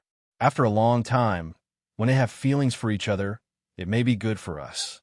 Grandma was silent for a while. She sighed deeply and said, Sufei, it's not that I don't know what you mean. However, I feel that my body is getting worse and worse. Many times at night, I've dreamed that your father came to find me and asked me to go down to accompany him. I feel that I don't have much time left. That's why I said this in the afternoon. I really want to see my grandson get married and even see us 4 generations live under the same roof. Before her voice fell, Guisufei's tears flowed out. She was a little choked with sobs. Wiping her tears, she said, Mother, don't think too much. I reckon that you were just thinking of father, so you had the dream. There's nothing wrong with your body, so you'll definitely be able to see your great-grandson. Grandma stroked Guisufei's hair and said kindly, Sufei, I know my own body. I've lived for so long, and I've watched you grow up. I've watched you get married and have children. I've also watched Xiaolong, Xiaohu, and Xiaohua grow up. I'm already very satisfied. What I said in the afternoon was also on a whim. She's only been here for a few days, and it's indeed inappropriate to mention this matter. If you guys treat her well, who knows, she might get together with our Xiaolong. That would be Xiaolong's fortune and our family's fortune. Guisufei said a few more words to Grandma before she got up and went out. She picked up the cold tea and tried it with her mouth. It was no longer drinkable. She had no choice but to splash it in the courtyard. She turned back to look at her mother's shadow in the darkroom. Her heart was filled with bitterness and tears flowed down her cheeks again. She was very clear in her heart that ever since she had children, her entire body and mind had been placed on Zhang Kai and the other children. She rarely cared about or thought about her own mother. She always felt that she was under her mother's big tree and that she could rely on her mother. Now that she heard her mother's words, she realized that she had neglected too much and given too little to her mother. Everything was precious only when it was lost. Often, the ordinary things by one's side should be treasured even more. Now, whether it was regret or disappointment, she always felt empty in her heart. Some things were breaking, and she couldn't grasp them with her hands. Guisufei walked into the central room absent-mindedly. Lu Qian was doing needlework under the light. She looked up and saw that Guisufei's expression was strange. She quickly got up and took the empty bowl in her hand. She asked, Aunt, what's the matter? Guisufei forced a smile and said, It's nothing. I'm a little tired. Then, she went to Zhang Kai's hut to take a look. Lu Qian saw that she didn't say anything, so she sat down again. She worked while looking at Guisufei. Several men in the hut were drinking tea while doing farm work. There was also a man lying down to recuperate. Guisufei didn't say much. She just said, When you're done, go to bed early. Xiaohua, take care of your grandmother at night. Everyone responded, Okay. They didn't look up. Guisufei didn't care. She lowered her head and went straight back to her hut. She didn't do needlework in the central room. Lu Qian was even more surprised. She didn't know what happened over there. Since Guisufei didn't say anything, she couldn't force her to ask. When it was late at night, everyone cleaned up and went to bed. Lu Qian returned to her hut. The light in the hut was still on. Guisufei had already fallen asleep. Lu Qian blew out the oil lamp and lay down.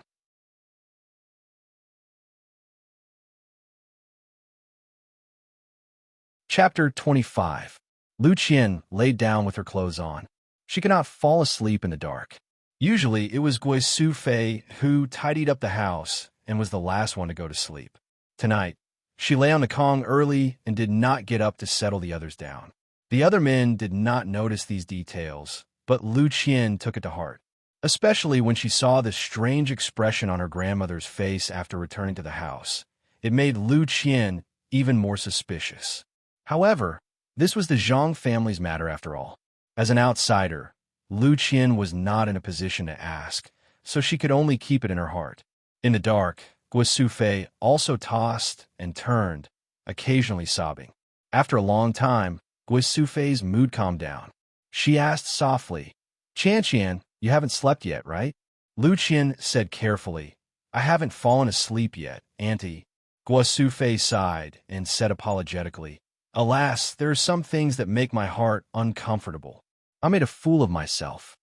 Lu Qian smiled apologetically and said, "Auntie, who doesn't encounter troublesome things? It's nothing." There was another moment of silence. Guo Sufei continued to say, "Qian, when did your mother leave you?" Lu Qian thought for a while and said, "I heard from my father that when I was 4 years old, she contracted a very serious disease. She had sought treatment several times, but it did not work. When my mother left, I did not have any impression." Guo Sufei said, "It may be a kind of happiness to not have any impression. You don't have to miss her all the time." Lu Qian said, "Yes, Annie's words are very reasonable. My impression of my mother was told to me by my father. I heard from my father that my mother's family was very rich. At that time, my father's family was not well, but my mother was moved by my father's knowledge. My grandfather and grandmother were against it and firmly disagreed. In order to be with my father, my mother resolutely left home and cut off contact with my parents. Alas, my grandfather was also heartless. Until now, I still don't know where they are and have never come to see us. Father is very knowledgeable, but he doesn't like government affairs and disdains the intrigue of the officialdom. That's why he didn't leave home and lived in the mountain village, teaching for a living. Mother also lived there." After pausing for a moment, Lu Qian continued, "Mother's body was weak to begin with, and the doctor told her that it was best for her not to have a child. However, for the sake of father, Mother still gave birth to my brother. At that time, her vitality was greatly damaged, and she only recovered after many years of recuperation. When she was pregnant with me, Father also advised Mother, fearing that something might happen to her. However, Mother said that since she had a child, it was a gift from the heavens, and she was willing to give up everything for the child. When she gave birth to me, everything went smoothly, but Mother's body collapsed, and she was in a terrible state until she passed away." At this point, Lu Qian's voice was choked with sobs. Guo Sufei comforted her and said, "Qian, when you become a mother in the future, you will know that a child is everything in a mother's heart. If she can do 10% for her child, a mother will definitely not do 9%.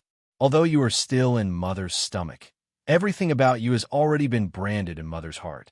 She will definitely not think about her own body and not want you. She will think about you early on and bring you safely into this world." Lu Qian said, "That's right, Auntie.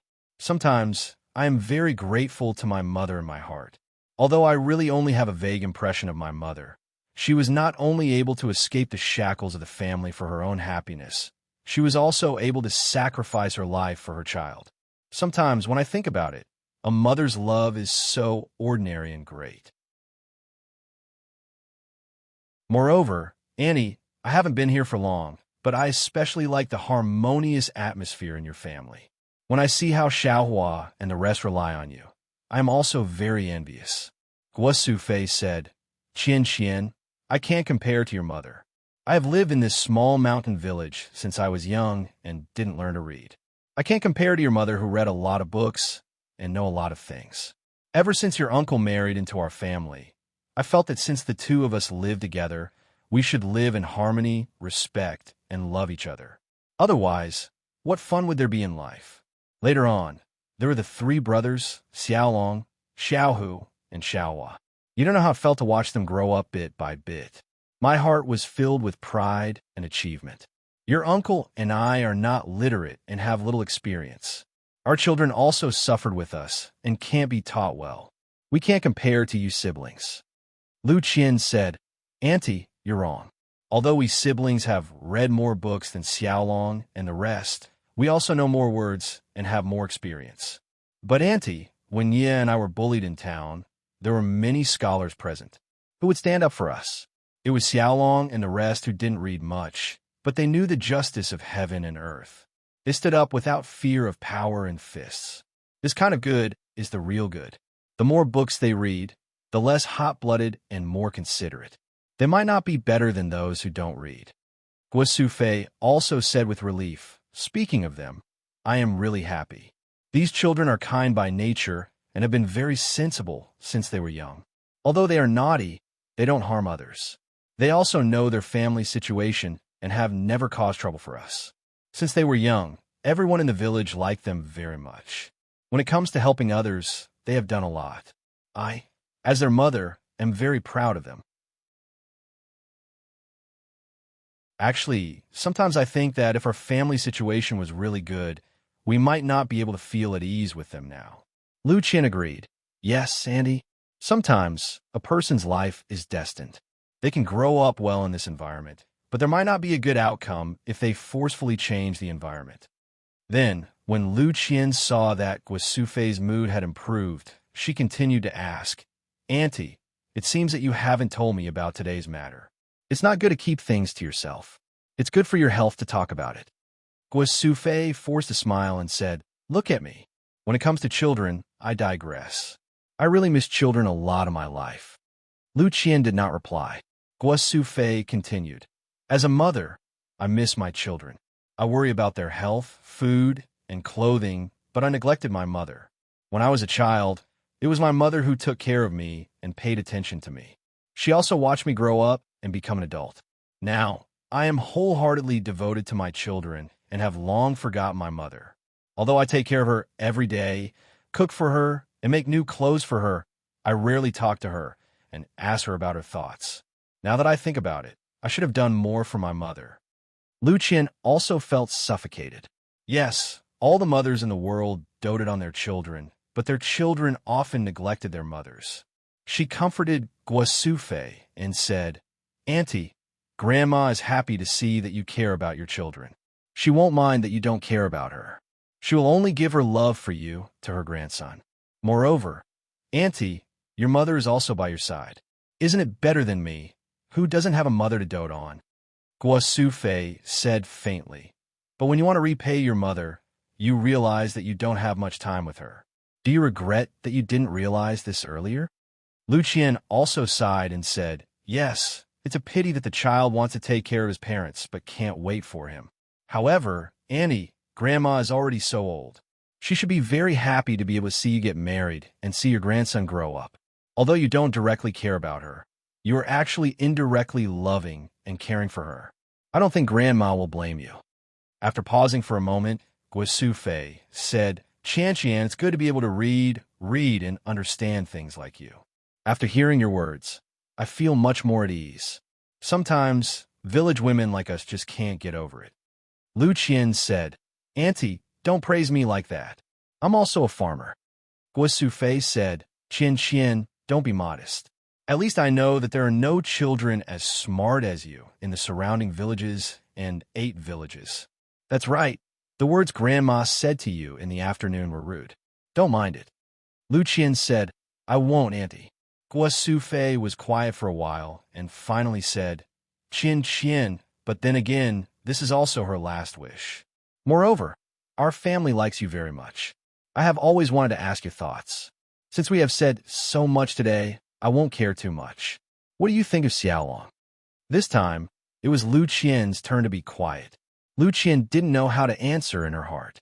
Logically speaking, she was very satisfied with Xiaolong, but after all, it was still a short time. These few days of interaction couldn't let her see a person's nature clearly. However, if fate brought them together, they wouldn't know each other. Sometimes, fate was a very difficult thing to explain clearly. Just a few days of interaction could leave an unforgettable impression, and years of interaction might only leave behind friendship. It was the same for looking at a person. Sometimes, it only needed a glance to understand a person. If you couldn't understand, even if you looked at thousands of times, it would only be a blur. As for her and Xiaolong's fate, From the hero saving the beauty to the beauty repaying him with her body, it was really a story passed down from generation to generation. But to bet her happiness on Zhang Xiaolong, just because of this, she naturally hesitated for a while. Grandma was very good to her, and the Zhang family was also very good to her. She also liked Zhang Xiaolong very much. She also liked this poor but warm and harmonious family. This family was also very much like her own family, full of respect and love. She was also willing to join this family, and was also willing to fulfill her grandmother's last wish to see her leave this world with no regrets. However, all of this seemed too immature. Should she be given a period of time to ferment and ferment? Lu Qian hesitated and found it difficult to answer. After a long while, she said, "Auntie, it's too late today. Let's talk about it another day." Guosufei also sighed softly and didn't speak anymore. In the small courtyard of the Zhang family, the moonlight was shining. How many people were sleeping soundly?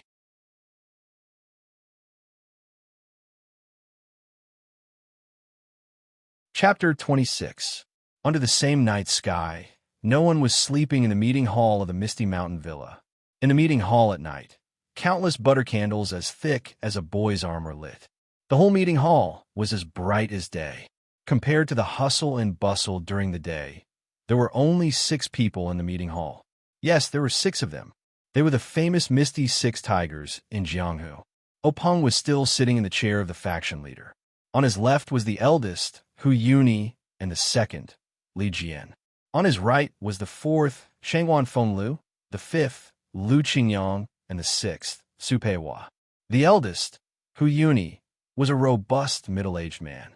He was dressed plainly and even looked a little mature. At first glance, people would think that he was an old farmer. His appearance was also ordinary, with thick eyebrows and big eyes. He was summoned back by the faction's emergency signal, but he didn't seem to be in a hurry to ask questions. He slowly tasted the green tea in his hand. The second, Li Jian, was a tall man with a thin face. He wore a green robe and held a sword in front of his knees. His face was cold and indifferent. He really lived up to his name. At this time, Li Jian also lowered his head and squinted his eyes. No one knew what he was thinking. Opposite him, Lu Laowu was a short and fat man. He was dressed even more crudely, even revealing the black hair on his chest. There were 2 Xianhua axes at his feet. On the table beside him was not tea, but a small wine pot. This guy's style really didn't match his name. At this time, he didn't pick up the small wine pot to take a sip. From time to time, he would look at Peng, the eldest and the second. Finally, he focused on Shangwan Fenglu and Shangwan Fenglu, who were whispering to each other. Shangwan Fenglu and Shangwan Fenglu obviously knew why they came to discuss things at night. Their faces were full of excitement as they whispered to each other. Originally, Shangwan Fenglu's seat was at the back, but he desperately swapped with Lu Laowu so that he could be closer to Shangwan Fenglu. Lu Laowu anxiously looked at the 2 people whispering to each other. He couldn't hear anything. He was so anxious that he scratched his ears and cheeks. But this was the meeting hall, so he couldn't make a noise. He could only angrily gulp down wine and wait for Openg to speak. Openg also seemed to be thinking about something and did not pay too much attention to his fellow disciples. Openg waited until all the brothers in the hall were a little anxious. Only then did he raise his head, look at the familiar faces of his fellow brothers, and speak. "Eldest senior brother, second senior brother, and 5th junior brother, you all just rushed back to the sect this afternoon. The journey must have been tiring, and we didn't have time to let you rest. However, I do have an important matter to discuss with you. Don't blame old 4 and old 6. This time, I gave a strict order to keep their mouths shut. This matter is of great importance. I have to be careful." Hu Laoda slowly put down the teacup and said, "Sect leader Shidi has always been steady in doing things. We all admire him very much. There's nothing to blame him for. However, the matter you speak of is of great importance. I want to listen carefully. Recently, the Jianghu has been peaceful. Several large sects have been concealing their strength and biding their time. The demonic sect has also ceased all activities. It's as if they've all returned home to farm. This is an opportunity for our Misty School to increase our power. Could it be that Shidi has a good idea?" Li Laowu disagreed and coldly said, "In the Jianghu, strength speaks. Without good martial arts, any strategy is useless. I think it's better not to use any schemes and tricks. It's better to practice more swordsmanship." Hu Lao knew that this second junior brother was cold on the outside, but warm on the inside. He didn't consider other people's thoughts when he spoke.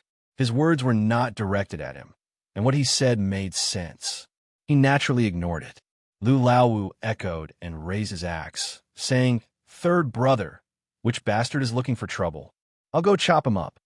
Shangguan Laowu and Su Laowu smiled and looked at them, but didn't speak. Openg didn't know whether to laugh or cry. He waved his hand at Lu Laowu and said, "Laowu, sit down. Don't be impatient. It's not as bad as you say." Then he said to Hu Laoda and Li Laowu, "Eldest senior brother, second senior brother, this time it's not a matter of fighting over territory with any sect. There's no need to use any schemes." He deliberately paused and said, "This time I called all of you here because there's a good thing." The three of them couldn't help but be confused. They all frowned. Lu Laowu said, "Third brother, what good thing has fallen on our heads?" Li Laowu said, "Could it be that a pie has fallen from the sky?" Hu Laoda didn't say anything.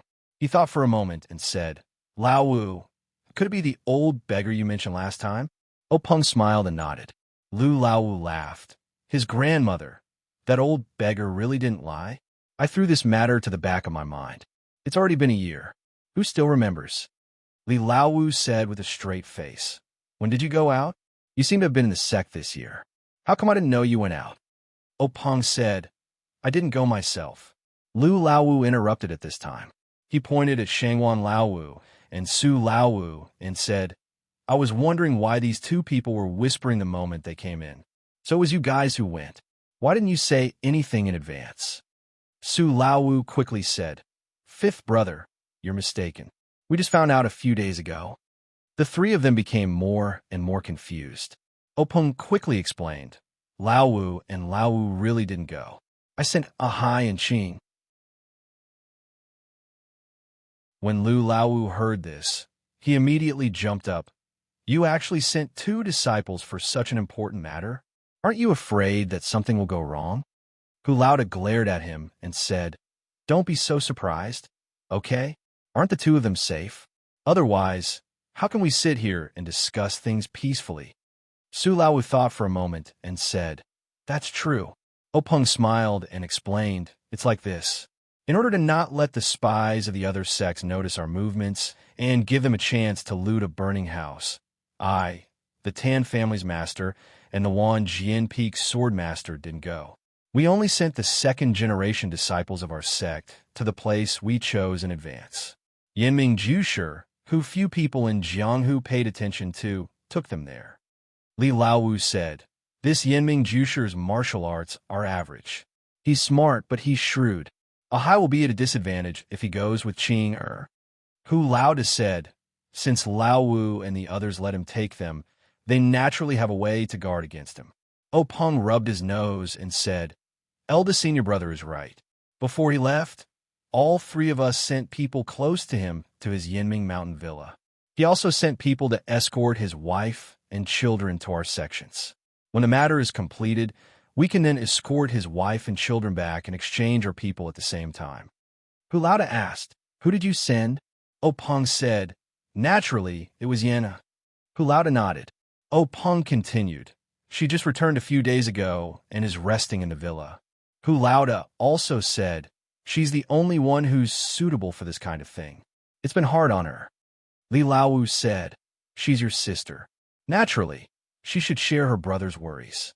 However, that Yiming Jusher actually didn't play any tricks? That's strange." Openg's eyes curved into crescents as he said, "How could he not? He proposed to use rock, paper, scissors instead of a martial arts competition to divide the treasures.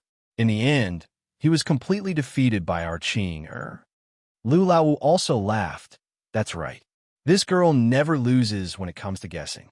She even used this to get me drunk. This Yanming Jusher really shot himself in the foot." Openg said again, "The most ridiculous thing was that he even faked an imperial edict, saying that the extra treasures were up to fate." Whoever got it would get it. In the end, there weren't many treasures. He only took a few extra portions of herbs. Man proposes, God disposes. Herbs? Lu Laowu was the first to interrupt again. You didn't get any divine weapons. Su Laowu said seriously. Of course I did. It's a Pangu axe. Lu Laowu immediately jumped up and rushed in front of O Peng, saying, Really? Third brother, this Pangu axe is the weapon of my dreams. This time, you have to give it to me. I'll use it to split this Jianghu in half. Before O Peng could say anything, Hu Laoda scolded him. Laowu, go back and sit down. This is a discussion hall. Don't forget the rules. Lu Laowu was quite afraid of Hu Laoda. He slunk back to his seat and said innocently, Boss, this is my dream. You can't destroy it. I'm definitely going to have this axe. Li Laowu opened his mouth. You really believe in something like the Pangu axe? How about I exchange it with the Xian Yuan sword? Lu Laowu muttered. You don't have a Xian Yuan sword. Li Laowu continued. You don't have the Pangu axe either. At this time, Hu Laoda opened his mouth. Don't listen to Lu Laowu's nonsense. The Pangu axe is just a legend. How can it possibly exist? At this time, O Peng said mysteriously, although Laowu's words are a joke, Senior brother, you really made a mistake this time. There really is a legendary item inside. This time, Hu Laoda was also moved, saying, What item? Isn't it a herb? O Peng was very satisfied that boss who was so surprised, saying, The herb is just a bonus. The real treasure is something else. Lu Laowu was not happy. If it's not the Pangu axe, what legendary item is there? Could it be the Xian Yuan sword? The cultivation god's heaven's recommendation seal? The elixir of immortality? Shangguan Laowu spoke. Laowu is really amazing. He actually guessed it correctly. I can't even dream of it. The remaining 3 people were really stunned. Hu Laoda looked at Li Laowu and gave him a look. Li Laowu stood up and used his qinggong. He floated out of the meeting hall like a wisp of smoke and flew up to the roof. He quickly circled around the meeting hall. Finally, he stood on the roof of the meeting hall and listened carefully for a while. Only then did he fly down and quickly walk back to his seat. He said to Hu Laoda, I didn't find any random people around. Hu Laoda nodded and then looked at O Peng. Lu Laowu was still in a daze, as if he didn't understand what the two were doing. Hu Laoda said to O Peng, Laowu, tell us in detail about the treasure inside.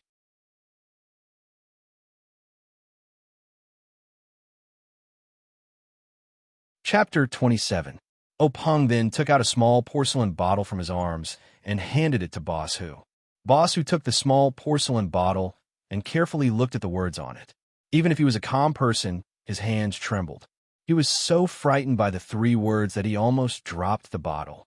Boss Hu sat there holding the bottle and didn't speak.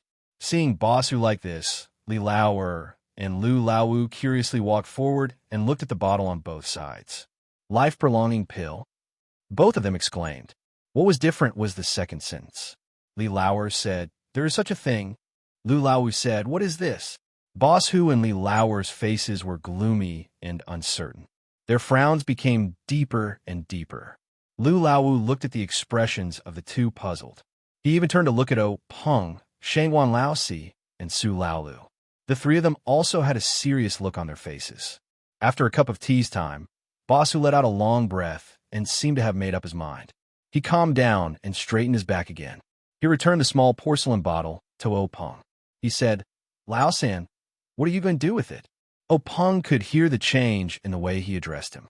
This Lao-san was actually a real way of addressing him as a brother, not a pompous form of address like sect leader's junior marshal brother. Instead, he was talking to O Peng as an older brother. O Peng also hurriedly said respectfully, Big brother, didn't I call all the brothers over so that we could discuss it together? Boss Hu shook his head and said, Lao-san, this kind of thing, you shouldn't show it to the brothers. You should keep it yourself. O Peng said with a wry smile, Big brother, it's not that I didn't think about it. However, this thing was obtained from the secret plane. It's a box with 4 copies. I don't know if other people's boxes have this thing. Moreover, when I opened it here, I was careless. Lao-san, Lu Lao-san, Ahai, and Qing were all there. I can't keep a secret. Boss Hu said, well, since that's the case, you should keep it first. This kind of thing is not something that people like us can bear. You must not take it privately. When a storm arises in the future, take it out again. Hopefully, you can get rid of this burden. The rest of the people were thinking about it. Only old Fifth Lu was depressed. He pulled old Sixth Su and asked, Sixth brother, what is this longevity pill? Su Laolu said unhappily, Fifth brother, didn't you just say that they're the legendary elixir of immortality? This is it. It can extend a person's life by 10 years. Ah, old Fifth Lu cried out. There's actually such a thing? Then why aren't you bringing it over? One for each of us. How long will it take? Li Lauer said sarcastically. 10 more years? Once you take it, and people find out, they will immediately come knocking on your door. You won't even be able to live another day. Old Fifth Lu struggled and said, I'll run after eating. Let's see where they can find me. Li Lauer sneered. Everyone in the Jianghu is looking for you. Where are you going? What about Misty School? What about your family? When old Fifth Lu heard this, he did not know how to answer. He blinked his eyes, smacked his lips, raised his eyebrows, and said almost shamelessly, Don't I still have you guys in front of me? What am I afraid of? Li Lauer also curled his lips and ignored him. Hu Laoda glared at old Fifth Lu and said, Old Fifth, you're not young anymore. Can't you use your brain when you're in trouble? Who knows if this thing is real or fake? Even if it's real, who will the 6 of us give it to? Didn't your second brother just say that even if we take it, we will be hunted down by the entire Jianghu? Who can stand it? Why don't we just put it aside and wait for things to change? If someone we can't afford to offend comes knocking, we'll tell the Jianghu and give them this hot potato. If there's no movement, then it won't be too late for us brothers to make plans. Old Fifth Lu picked up the wine pot and took a big gulp. He said, I only have my mouth. I don't know anything else. Just give me a bite when the time comes. Openg turned his head and asked the other brothers, Brothers, what do you think of Big Brother's idea?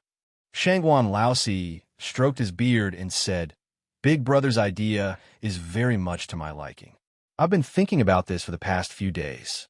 Instead of hoping for an unreliable life of 10 years, it's better to live the life we have now.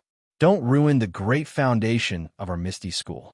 Also, if there's any trouble when the time comes, third brother, you must deal with it well. If you don't handle it well, it might backfire. Li Laowa nodded and did not say anything. Su Laolu said with a smile, I'll listen to Big Brother and Fourth Brother. Old Fifth Lu ignored Openg's gaze and continued drinking. Openg's gaze also swept past him and directly ignored him. Openg saw that no one had any objections and said, Then I'll take care of this thing. We'll see how the situation develops in the future. Old Fifth Lu saw that Openg ignored him and muttered in a low voice, I'm ignoring you. You should ask for my opinion. Hu Boss looked at him muttering and asked, Old Fifth, do you have something to say? Old Fifth Lu quickly stood up and said, No, I just want to ask. Did you find these things in the secret plane that look edible but can't move your mouth? Hu Boss kept a straight face and no longer paid attention to him. He turned his head and looked at Openg. This time, Openg was smiling like a flower. He took out 2 small porcelain bottles from his bosom and handed them to Hu Boss. Hu Boss took the porcelain bottles and carefully looked at them. Suddenly, he was surprised again. Chi-generating pill? There really is such a treasure. It hasn't appeared in Jianghu for many years. Next to him, old Fifth Li couldn't sit still this time. He put away that deadpan face and came over. Only Shangguan Laosi, Su Laolu, and Lu Laowu didn't move. The first 2 already knew, but the last one heartlessly asked again, Chi-generating pill? What's this thing? Coincidentally, Hu Boss words also came out at this time. Bone-strengthening pill? What's this thing? Openg arched his eyebrows and said with a grin, This Chi-generating pill, everyone knows that it's a legendary panacea for increasing one's power. Those who take it can increase their power by 20 years. However, this is only for those who cultivate internal martial arts. In other words, all the brothers here except for old Fifth and old Sixth, so long as they take this Chi-generating pill, their internal strength will double, saving 20 years of bitter cultivation. However, according to my investigation of the gang's ancient records, it seems that there are some flaws, but it's not clearly stated. Listening to this, Su Lalio's face became somewhat unnatural. He originally thought that he could get a share of the soup, but after listening to O Peng, this chi-generating pill instead had no fate with him. He still asked, "Third brother, is it true that we can't take external martial arts?" Lu Laowu was also depressed. His grandmother, "Why is my life so bad?" O Peng was still smiling as he said, "I've carefully looked into it. Sixth brother, external martial arts really aren't effective." Su Laolu slumped in his chair, speechless. Shangguan Laosi followed up, "Third brother, how many chi-generating pills are there in this bottle?" "We have 4 people, It might not be enough. What should we do?" O Peng forced a smile and said, "I also didn't dare to open it. I only dared to open it when all the brothers were here." Hu Laoda's eyes flickered, and he also nodded without saying anything. O Peng looked at the somewhat dispirited Lu Laowu and Su Laolu, and then said, "This bone-strengthening pill isn't recorded in our Misty School's ancient records. I informed the disciples under the gang to have the spies placed in each sect pay more attention. As a matter of fact, yesterday, news came from the Dalan Temple saying that there is a little record in the ancient records of the Dalan Temple." O Peng drank a mouthful of green tea. Ignoring Lu Laowu's resentful gaze, he still leisurely said, "According to the ancient records of the Dalan Temple, this bone-strengthening pill is the exact opposite of the chi-generating pill. It's specially prepared for those who cultivate external martial arts. It's useless for those who cultivate internal martial arts. For those who cultivate external martial arts like Laowu and Laolu, after taking it, it will promote the strength of their bones, skin, and muscles. It will also increase the precision of their external martial arts." However, Hu Laoda's figure flashed and dodged. He angrily said, "What are you doing, Laowu? Why are you so careless?" Seeing this, Lu Laowu embarrassedly smiled and said, "I'm in a hurry.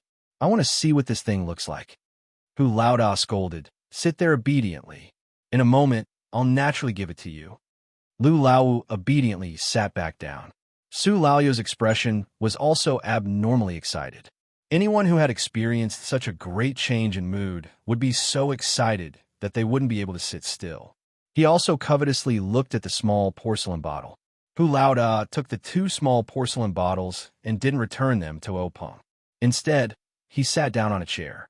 He looked at O Peng with a smile and said with a very gratified tone, "Lao-san, you're good, really good.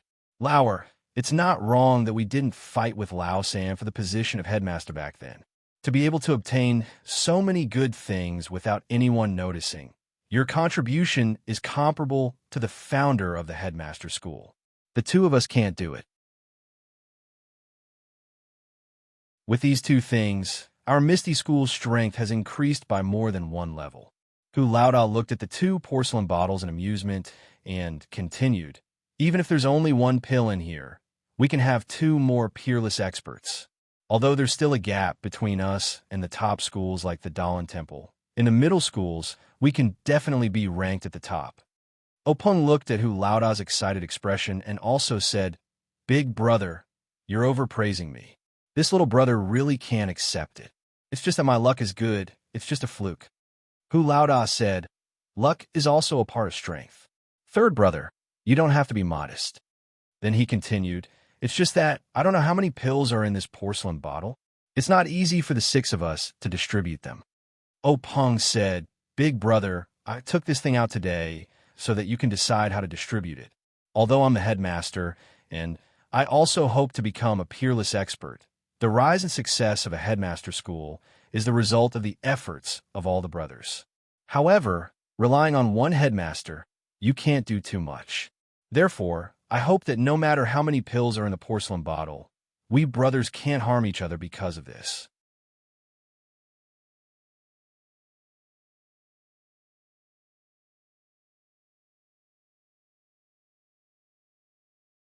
The level of his martial arts will directly determine the prosperity of our sect. Third, this pill was originally obtained by third junior brother. If he refuses to accept it, How can we have the face to take it? Everyone agreed, and Hulauda handed the small porcelain bottle back to Openg. Openg was also not pretentious. He did not push it back and forth and reached out to receive it. Openg held the small porcelain bottle in one hand and once again looked around at everyone. His other hand pinched the bottle's head, and with a kacha sound, the bottle's mouth opened and a sweet fragrance diffused out. Openg poured the contents of the small porcelain bottle into a jade box that he had already prepared. Unexpectedly, there were 3 pills. Openg was very happy and found 3 jade boxes to store them. He placed them on the table and pushed them in front of Hulauda. He said, I originally thought there was only 1 pill, but now there are 2 more. Eldest senior brother, please distribute them. Hulauda smiled bitterly. Looking at the 3 jade boxes in front of him, he shook his head and said, Lao San, you gave me a difficult problem. 1 pill is enough, but how do we divide these 3? Forget it. Let's do as we said just now. Lao San, you take 1. Openg took one of the jade boxes and put it in his bosom. Hulauda looked at Li Lao Air and Shangwan Lao Si and said, Lao Air, Lao Si, you guys also take 1 each. Li Lao Air did not get up and said, Big brother, what about you? You don't want it? Hulauda laughed and said, An old man is bound to make mistakes.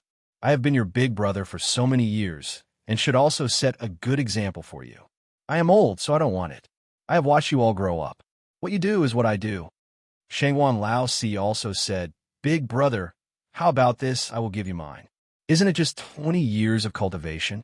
I have time to practice. Li Lao Air also said, That's right, big brother. You are already old, and you may not be able to reach great heights by relying on your own cultivation. Lao Si and I have plenty of time. I think you should take one of these pills first. Openg also wanted to take out his own qi-generating pill, but he knew that he needed this pill, and his need was also the need of the gang. He could not give up the gang's benefits because of his brotherhood, so he did not open his mouth. Hulauda looked at his group of brothers with gratification. They were such good brothers, Although they were not biological brothers, ever since Master brought them to the Misty School, they had grown up together. As the oldest, he had led them to live and practice martial arts when they were young.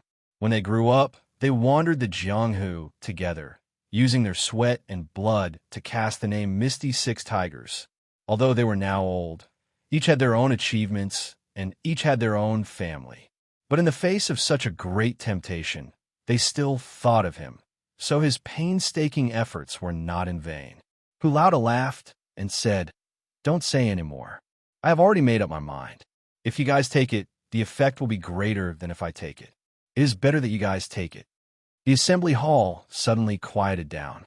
After a moment, Li Lao Air opened his mouth and said, Big brother, I have an idea. Do you think it is feasible? Hulauda nodded and said, Let's hear it. Li Lao Air said, Big brother knows that I'm major in our Misty School's Misty Seven Swords. The requirements for internal strength are not too high. My achievements in the field of swordsmanship today, based on my aptitude, have already reached a certain bottleneck. If I break through again, it will only be a matter of a little bit of internal strength. But the peak of swordsmanship cannot be reached by relying on internal strength alone. After breaking through this bottleneck, I still have to comprehend swordsmanship. Therefore, this qi-generating pill is not a very urgent need. I want to give it to Big Brother. What do you think? Hulauda pondered. Openg then said, Big Brother, I just don't know if this qi-generating pill can be taken separately. The ancient records of the sect don't explain it. Hulauda opened the jade box containing the qi-generating pill, and a fragrant scent greeted his nostrils. He used his hand to pinch it and felt that it was very hard. Soon after, he closed the lid. Upon seeing this, Li Lao Air said, Big brother, it's better that we don't take risks. I'll take the qi-generating pill. If the qi-generating pill can't be taken separately, I'll cut it in half and ruin the medicinal properties. Then wouldn't the two of us not be able to reap any benefits? Hulauda said, Lao Air, is what you said a moment ago true? We don't practice swordsmanship. You can't deceive your big brother. Li Lao Air said, That's only natural. Hulauda took out a small and exquisite dagger from his bosom. Then he opened the jade box and proudly said, "How can our brotherly affection be compared to a trifling 20 years of cultivation? Lao heir, since you're willing to give this enormous benefit to Big Brother, how can Big Brother let go of the opportunity to share it with Second Brother? Even if the medicinal properties are ruined, you and I brothers will be drawing water with a bamboo basket for nothing. What do I have to be afraid of using this chi-generating pill as a wager for our brotherly affection?" When Li Lao heir heard this, his eyes also radiated a radiant light. Hee. Presumably it wasn't because he was stimulated and his internal strength suddenly surged, but because the tears in his eyes reflected the candlelight. With an impassioned expression, he walked forward and said, "Big Brother." The rest of the people all stood up and walked forward. Hu Lauda patted Li Lao heir's shoulder and handed over the dagger, saying, "Lao heir, your swordsmanship is exquisite. It's up to you." Li Lao heir took the dagger. The handle was still warm. Looking at Hu Lao Da's encouraging expression, he smiled and nodded. Then, he slightly circulated his internal energy and raised his hand to chop at the jade box. In everyone's eyes, they only saw an arc as the dagger fell on the chi-generating pill. Following the arc, the chi-generating pill was split into two, but the jade box wasn't damaged in the slightest. By the time Li Lao heir withdrew the dagger, everyone hadn't yet praised Li Lao heir's exquisite swordsmanship when Peng hurriedly found another jade box and separated the two halves of the chi-generating pill. Immediately, Hu Lauda took the jade box and put it into his bosom. He also gave the other box to Li Lao heir. Of course, the remaining one was given to Shangguan Lao Si. After the chi-generating pill was distributed, Lu Lao Wu and Su Lao Lu stared at the bone-strengthening pill in Hu Lao Da's hand. Because there were 3 chi-generating pills, the two of them weren't worried about the number of bone-strengthening pills. However, Hu Lao Da still asked the two of them what they should do if there was only one pill. Lu Lao Wu said, "Of course we'll give it to Lao Lu. He's the youngest. Weren't all the good things left for him before?" Su Lao Lu said, "It was like this before, but now it's no longer possible. I've taken advantage of him for half my life. This time, I must give it to Fifth Brother." The two of them talked back and forth. In short, they didn't want to take it themselves. In the end, Lu Lao Wu became anxious and said, "Big Brother, quickly open it. Aren't there 3 chi-generating pills? Maybe there are also 3 pills. Why are we dawdling like this? If there's only one pill, we'll split it equally." Thus, Hu Lauda didn't say anything more. He raised his hand and crushed the porcelain bottle, pouring the bone-strengthening pill into the jade box. Sure enough, there were 3 pills inside. Everyone let out a sigh of relief. Hu Lauda put the bone-strengthening pills into 3 jade boxes and handed one to Lu Lao Wu and Su Lao Lu. The two of them received it and put it into their bosom. Hu Lauda handed the last jade box to Peng and said, "Third Shitty, I'll give this last one to you. You decide who to give it to." Peng nodded and took the jade box. However, he didn't put it into his bosom. Instead, he placed it on the table.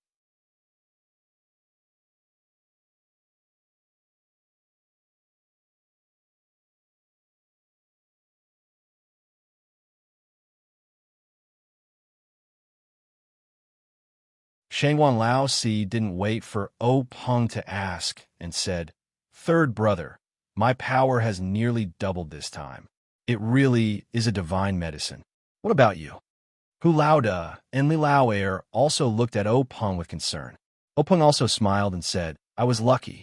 The ethereal divine art has more than doubled and is approaching the realm of great success." Shangguan Lao Si repeatedly said in admiration. After a long time, Lu Lao Wu, Su Lao Lu, and the stone cow still didn't move. Shangguan Lao Si couldn't help but be somewhat worried. Peng said, "You probably don't need to worry. External cultivation is different from internal cultivation. You only need to revolve your internal strength.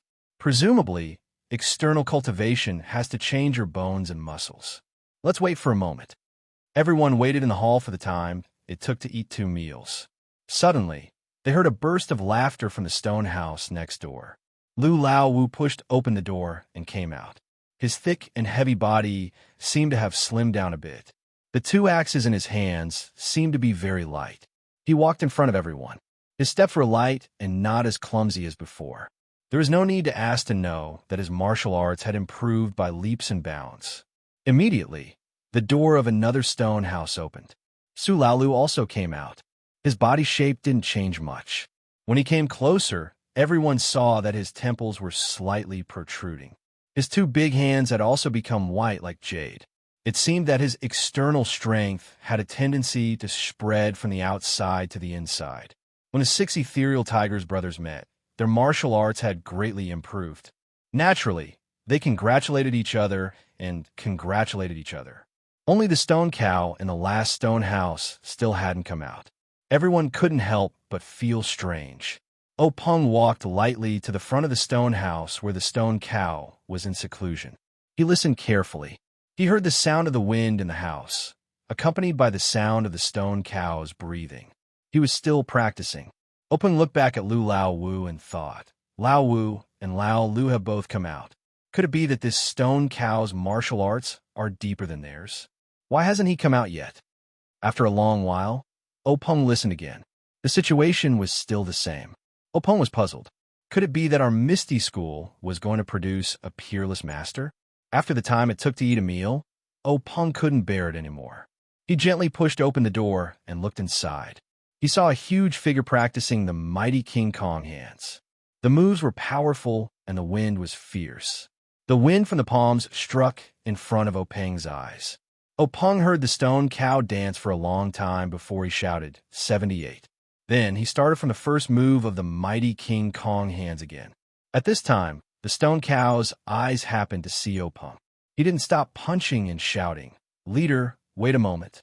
I'll just practice 78 times. I'm not far from 81. His voice was clear and his breathing was steady. It didn't affect his punches and kicks. His martial arts were exquisite. Without 30 to 50 years of hard work, it wouldn't be like this. O Peng couldn't help but be shocked. Was this how to take the bone-strengthening pill? He didn't know how Lao Wu and Lao Lu practiced. He wanted to ask them, but after thinking about it, he decided not to. It was all in the past. Even if the method of taking the pill was wrong, it wouldn't change anything. It would only add to his worries. So O Peng returned to the group and chatted with them, waiting for the stone cow to finish practicing 81 times. Everyone just stood there. Their legs were a bit sore. Fortunately, they had just had a fortuitous encounter, so they didn't care.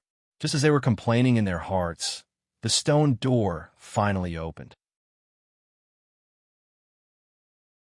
They saw the stone cow walk out. His body was 3 times larger than before. His skin was faintly glowing.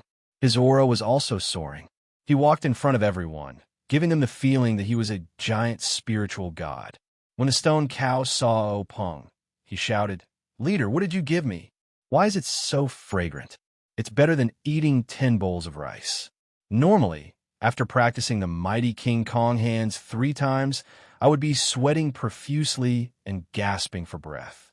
After eating this little pill, I practiced 81 times and didn't feel tired. I still feel strong, so it's okay to practice a bit more. Everyone secretly laughed. O Peng asked, Stone Cow, how do you feel compared to before? The stone cow scratched his head and said, I don't know. I feel stronger now. Before I could kill a cow, now I can kill a bear. Lao Wu stepped forward and said, Stone Cow, come, hit me with all your strength. When the stone cow heard this, he didn't hold back. He took a deep breath and waved his hand. Lao Wu also raised his fist to meet the attack. He originally used 80% of his strength, but before the fist even came close, the wind from the fist was already blowing. It was biting cold. Not only was he shocked, he felt that he had used all his strength. The 2 large fists collided with a pong sound. The stone cow took a step back, leaving a deep footprint on the stone floor. Lao Wu took 5 steps back, each step leaving a footprint on the stone floor. Lao Wu held his slightly painful fist and walked in front of the stone cow and said, You little brat, you've improved a lot. I'm afraid I'm not your opponent. When the stone cow heard this, he grinned foolishly. Su Lao Wu said from the side. Fifth brother Imo Ziqian. The stone cow is a martial artist. You use a weapon. I'm afraid he's not your opponent. Lao Wu patted the stone cow's sculpted muscles and said, Of course I know this. Come, stone cow, let's go drink.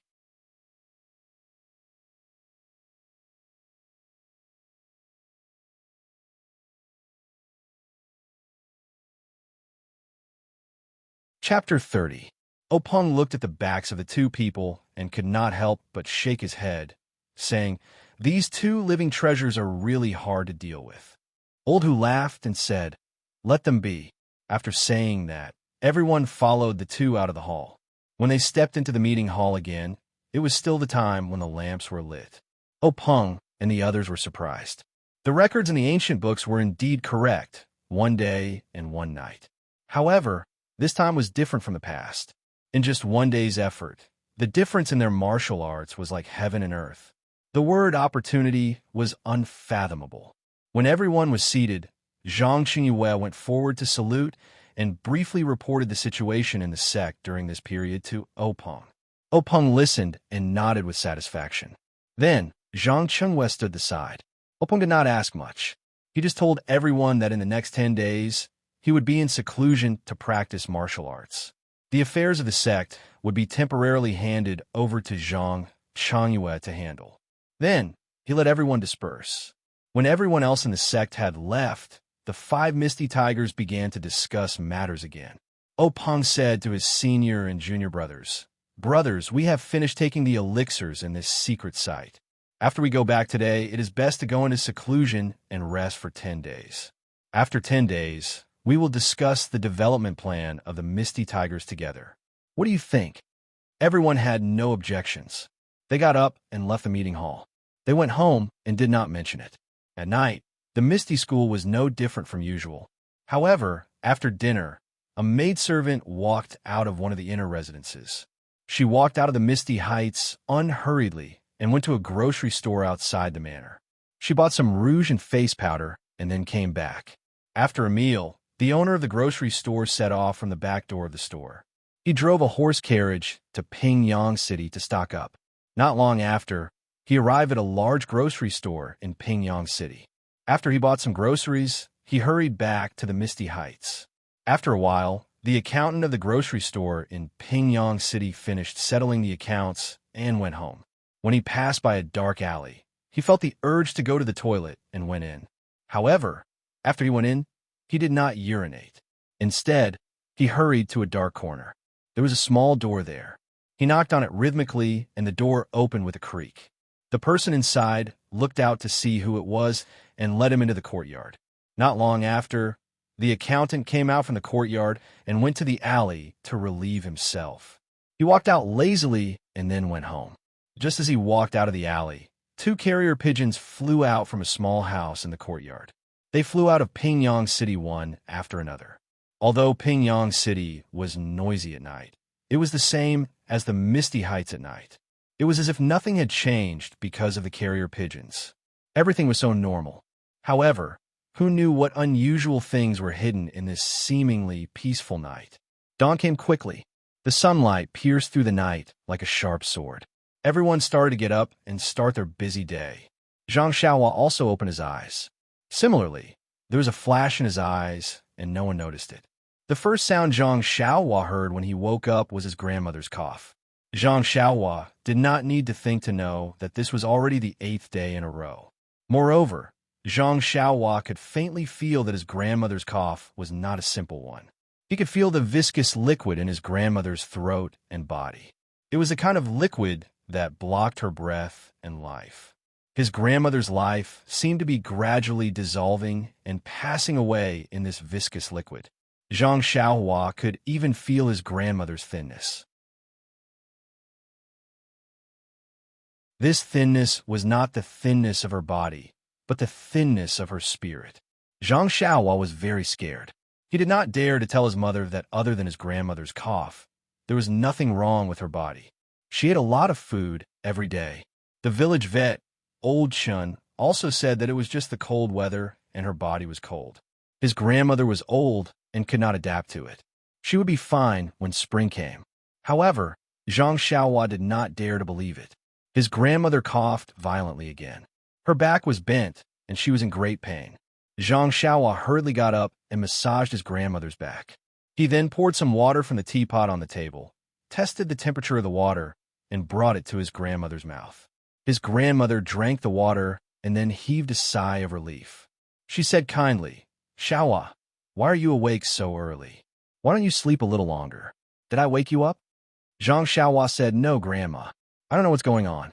Recently, I've been waking up at dawn and can't sleep anymore." His grandmother said, "Ai, Xiaohua has grown up and is sensible. I don't want to wake you up. Last night, I endured it for a long time. At dawn, I really couldn't stand it anymore and started coughing. Tomorrow, I will go to the courtyard. I won't wake you up." Zhang Xiaohua said, "Grandma, it's true. I'm not lying. I've been sleeping very well at night recently. I didn't hear you cough at all. When I woke up in the morning, I really couldn't sleep.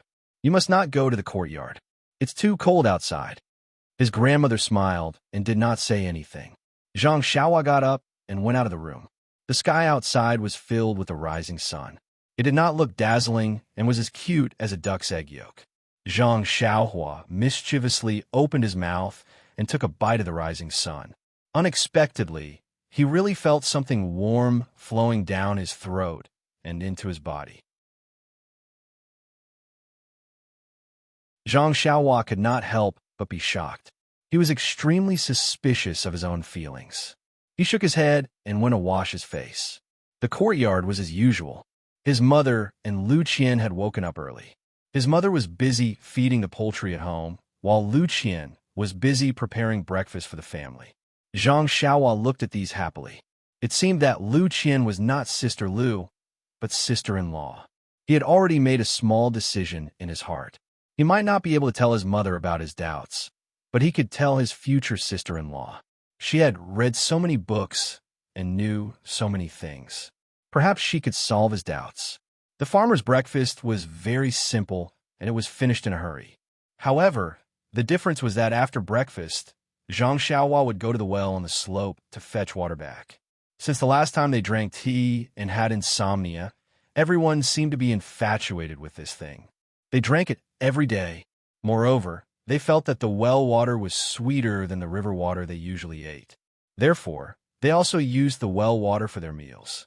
However, Zhang Kai planned to let Zhang Xiaohua fetch the water twice a day, in the morning and in the evening. He also told his son not to tell anyone else in the village. Zhang Xiaohua finished breakfast and went to fetch water. Before going out, he said to Lu Qian, "Sister Lu, do you want to go to the mountains with me today?" Guo Sufei heard and said happily, "Yes, Lu Qian. You should go out for a walk.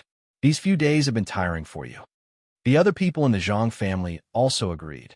Lu Qian thought for a moment and put down the bowl and chopsticks that she was cleaning and said, "Then I'll have to trouble Annie to clean up. I'll go out for a walk."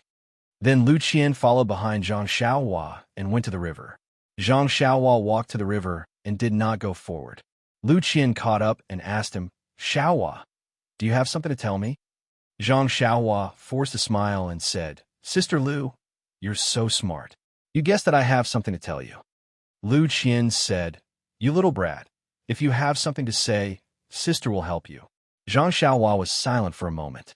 He looked at the flowing river and said, "Sister Lu, do you think that people in this world can never die?" Lu Qian frowned and said, "I can't answer you.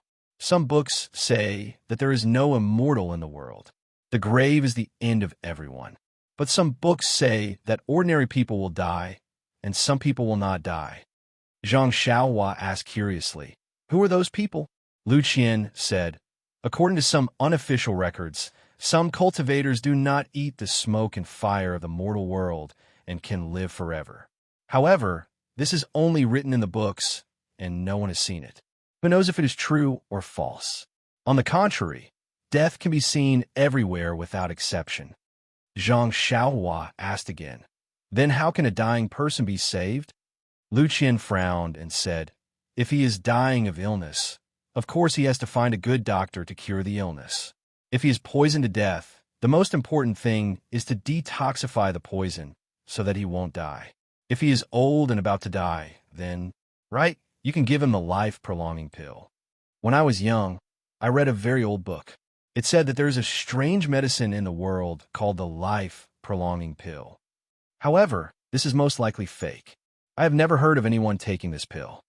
When Zhang Xiaohua heard this, he looked at the flowing river and muttered, "Where can I find the life-prolonging pill?"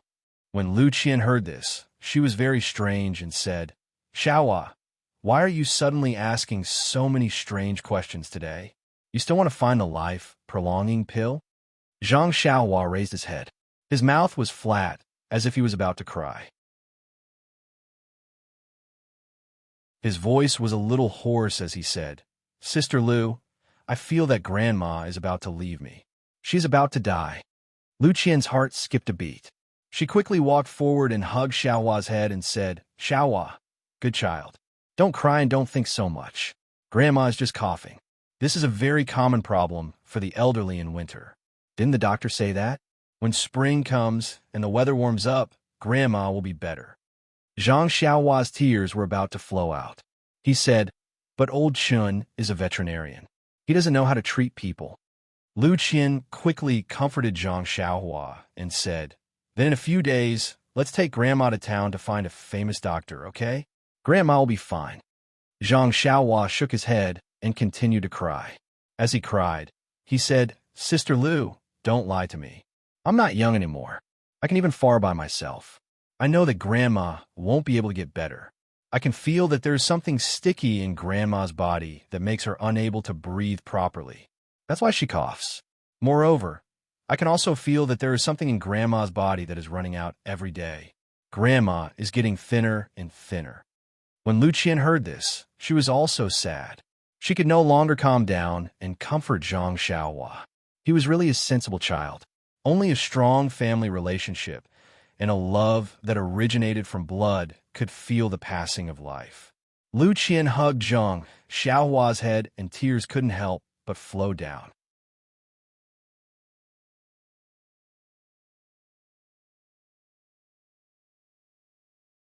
Chapter 31. After a long while, Lu Qian finally stopped crying. She pointed to the stream and said to Zhang Xiaohua, "Xiaohua, look at this river. From its source, it is just a thin stream of water. As it flows along the riverbed, more water will gather and it will grow bigger and bigger. Slowly, it will become a big river, and finally into the sea. Just like humans, this is also the process of its growth. The sea is its end. If the river stops flowing, what will it become? Ponds, drains, and rivers will lose their meaning of life if they stop flowing. They will die. It is the same for humans. They have to go through the process of birth, growth, and death. This is a complete life. We don't know about those who can live forever, but for ordinary people like us, birth, old age, illness, and death are necessary in life. There are some notes in the Song of Life." Zhang Xiaohua asked curiously, "Why can't we live forever?" Lu Qian said, "Because we don't know how to live forever." She then continued, "Take your grandmother, for example. She's already in her 80s and has experienced so many ups and downs. She started from babbling and grew up on her own. Then, she met your grandfather and formed a family. Then, she had your mother and endured hardships to raise your mother into an adult. Then, she saw your mother and your father get married and live together. She even saw her partner, who had lived with her for her entire life, pass away. Now, she's seen you grandchildren being born and growing up. Her life is already very complete, and she doesn't have too many regrets. You should be happy for your grandmother's complete life. How many people can have a life of more than 80 years? Zhang Xiaohua looked up and asked, "Then what should I do?" Lu Qian patted Xiaohua's head and said, "What you need to do now is to tidy up your mood and accompany your grandmother well. Let your grandmother see her beloved grandchildren from time to time in her last days. Don't leave any unhappiness and leave in peace." The gloom in Zhang Xiaohua's heart had just dissipated at this time, and a trace of a smile appeared on her happy little face as she said, "Older sister Lu, you really know a lot. I also understand what you're saying. If I told Mother these words, she would definitely hit me and say that I don't think in the right direction." Lu Qian said, Everyone has their own way of expressing their thoughts. Your mother used her own way to tell you. Don't think too much about it. I just used a different way to tell you. If you can understand my method, you can tell me anything in the future. Zhang Xiaohua said mischievously, that's for sure. In the future, I'll have to talk to elder sister. Lu Qian said, mischievous little brat, you better hurry up and fetch water. The sun is already high up in the sky. In a while, your mother will scold you again. Zhang Xiaohua stuck out her tongue and said, then let's go quickly. However, if I come out with elder sister, Nyangqin definitely won't blame me for coming back late. Although that was what she said, Zhang Xiaohua still hurriedly went to fetch water because her grandmother seemed to like to drink this mountain spring water. In the next few days, her grandmother's situation became worse and worse. She even coughed up blood. Just as Zhang Xiaohua said, her grandmother didn't have an ordinary illness. This time, Guo Sufei was really anxious. She didn't have time to complain about the veterinarian old Shun, nor did she have time to take care of her injured family members. She quickly found a donkey cart and wanted to take her grandmother to town to see a doctor. Zhang Xiaohua wanted to go no matter what, but she was still left at home by her mother. The head of the Zhang family, Zhang Kai, also wanted to go. Although his leg injury wasn't completely healed, it was a good opportunity to let the doctor take a look. The donkey cart had limited space, so she could only let her most beloved grandson stay at home. The group of people on the donkey cart set off in the morning. Zhang Xiaohua helped Lu Qian take care of her two injured brothers and helped her with the housework. Unfortunately, his mind was still thinking about her grandmother, so he peeked outside from time to time. Although Lu Qian wanted to tell him that their grandmother wouldn't come back until it was dark, but when she saw Zhang Xiaohua, Zhang Xiaolong, and Zhang Xiaohu's three brothers' absent-minded and anxious expressions, she held back. She just considerately did the chores at home and didn't say any comforting words. Time passed little by little, and the sky gradually darkened. Finally, Zhang Xiaohua saw the donkey cart that was late. Zhang Xiaohua immediately jumped down from the chair. He didn't call out to his two brothers and rushed out of the house. In a hurry, he tripped over a small stool by the door and almost fell. He didn't care about the small stool that was kicked aside and ran out of the door. When he ran out of the small gate, the donkey cart was near. He saw the driver jump down from the donkey cart and walk a few steps forward with the reins of the donkey. Then he stopped in front of Zhang Xiaohua's courtyard. He pulled the reins and stopped the cart in front of the Zhang family's courtyard. There were three people in thick clothes sitting at the back of the cart. Their faces couldn't be seen clearly in the twilight. Before the donkey cart came to a stop, Zhang Xiaohua heard one of the people coughing heavily. He walked to the front of the donkey cart with heartache and called out obediently, "Grandma." Unfortunately, his grandmother was coughing with difficulty and couldn't respond to her grandson's greeting. Guo Sufei got down from the cart first and called Zhang Xiaohu, who had rushed over to help Zhang Kai down first. Then, with Lu Qian and Zhang Xiaohua, he carefully helped his grandmother, who had just finished coughing, down. Zhang Kai paid the driver, and the donkey cart drove off, leaving the Zhang clan's group standing in the twilight. Lu Qian and Zhang Xiaohua helped their grandmother. She coughed all the way to her small house. Hearing her cough, Zhang Xiaohua's heart was broken. But halfway there, her grandmother said with difficulty, "Let's go to the central room first. I'll stay with you for a while." The two followed her words and helped her into the central room. Guo Sufei followed and absent-mindedly. Then, Zhang Xiaohu helped Zhang Kai, who was still limping and had a gloomy expression. The last one to enter the room was Zhang Xiaolong, whose arm was still hanging in front of his chest. The central room wasn't big. When everyone came in and sat there silently, the air in the room seemed to have frozen. At this time, her grandmother began to cough again. Lu Qian hurried over and poured a cup of warm water for her grandmother to drink. Only then did her cough gradually stop. Lu Qian wanted to say something to break the silence, but she didn't know what to say. Finally, her grandmother spoke. "The doctors in this town are really expensive. Sufei, let's not go there next time. Every time we see an illness, it costs a qian of silver. How long will it take for our family to spend?" Guosufei forced a smile and said, "Mother, listen to what you're saying. If you're sick, you have to go see a doctor. Even if our family is poor, we can't delay this illness." Her grandmother said again, "I know my illness very well. It's not something a doctor can cure. I already said that I won't go, but you still want to waste this money." Guosufei's eyes were a little red at this time and said, "Mother, you don't have to worry about us.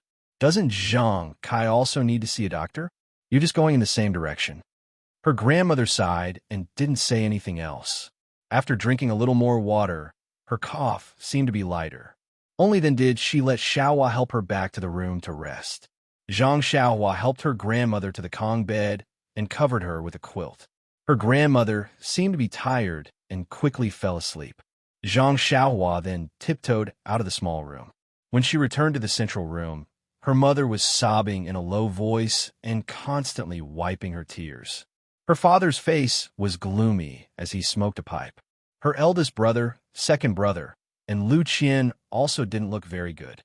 Zhang Xiaohua knew that her grandmother's situation wasn't good.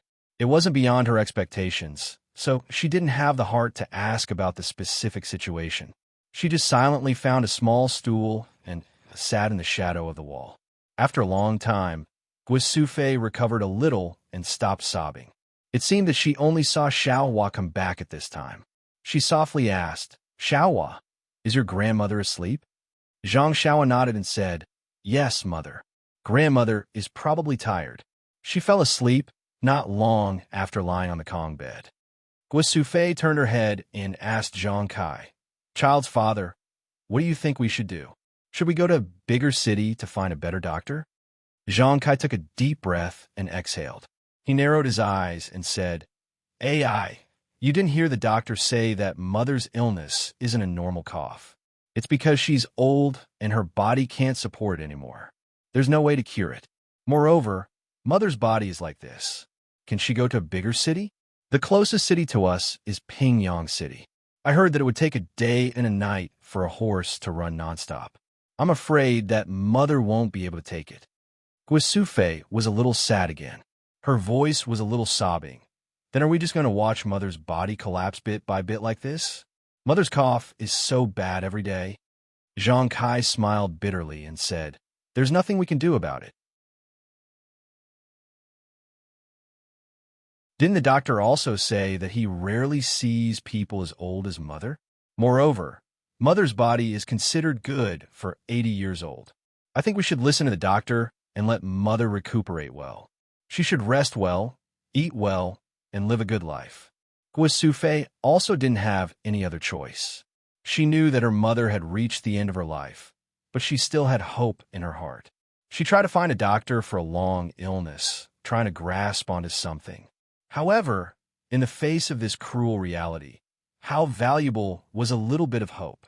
Guosufei stared weakly at the flickering flame on the oil lamp. She seemed to be deep in thought. Suddenly, she asked Zhang Kai, "That's right, child's father. What did the doctor say that mother ate? Why don't I know about it?"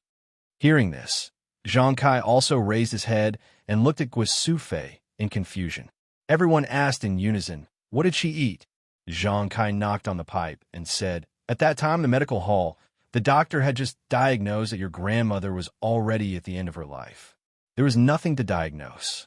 Moreover, this cough was only a kind of illness on the surface. Her body was already in a mess. However, later on, your mother begged him bitterly. After a careful diagnosis, he found that although your grandmother's body was already at its worst, there was a kind of essence energy in her body. However, this essence energy was too little to sustain your grandmother's life. The doctor said that your grandmother must have eaten something good like ginseng recently." Everyone was stunned. Ginseng? How could the family have the money to buy that?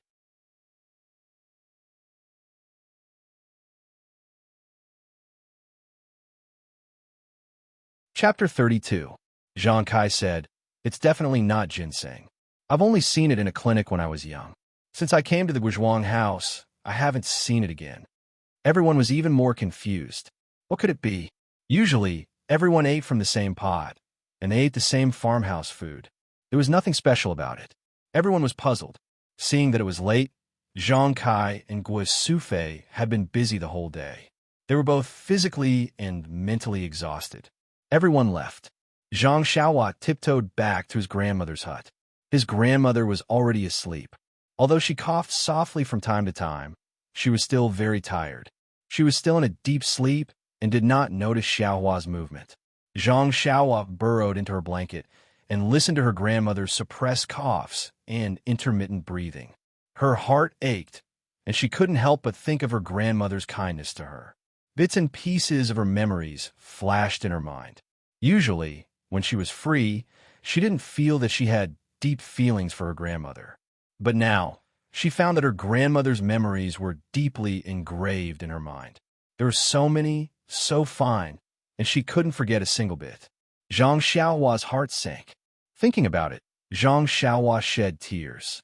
Tears flowed down his face and slid onto the pillow. Gradually, he fell asleep. Zhang Xiaohua's flickering dream came as scheduled. In the dream, Zhang Xiaohua seemed to be living in a breathing world that flickered rhythmically. His breathing, his body, and everything about him followed the flickering. They flickered unconsciously, gradually becoming one with the world. The next morning, when the first ray of sunlight shone into his grandmother's hut, Zhang Xiaohua opened his eyes on time. The same flickering light flashed in his eyes. The first thing Zhang Xiaohua did after opening his eyes was to listen to his grandmother's voice. However, there was no cough or breathing. He hurriedly got up, only to find that his grandmother was not in the room. When he got up and walked out of the room, he saw his grandmother sitting on a chair in the courtyard. The morning wind was still very cold, blowing his grandmother's white hair in the sun. Zhang Xiaohua's eyes were blurred. He quickly ran over and said to his grandmother, "Grandma, you should go back to your room quickly. The wind in the morning is very cold. Your body is not good to begin with, so don't come out in the morning in the future." Grandma's hand groped for Zhang Xiaohua's head and said lovingly, "Xiaohua, Grandma is old and doesn't sleep much. I can't sleep anymore, so I came out to get some fresh air. I'll go back now, okay?" Zhang Xiaohua didn't say anything. She just silently helped her grandmother back to the warm house. Coming out of the hut, Zhang Xiaohua was still looking at the morning sun in the sky. Suddenly, he remembered what happened a few days ago, so he also did the action of biting the sun. Sure enough, this time he still felt a warm current enter his throat. Zhang Xiaohua was stunned. Could it be that it wasn't his illusion? His eyes rolled a few times. Could this be Tiango eating the sun? Could it be that he had become a Tiango? After pondering for a while, he still couldn't think of a reason. He shook his head and no longer thought about it. He just prepared to take a bite every morning and see what the situation was. After eating a simple breakfast, Zhang Xiaohua went to the slope to get spring water, as usual. Zhang Xiaohua was just about to go out when Lu Qian, who was cleaning up the dishes, called out, "I know what Grandma eats." Everyone was stunned. Zhang Kai asked in puzzlement, "What do you mean by what Grandma eats?" Lu Qian smiled and said, "It was yesterday. Didn't the doctor say that Grandma ate ginseng?" Only then did Zhang Kai come to a realization.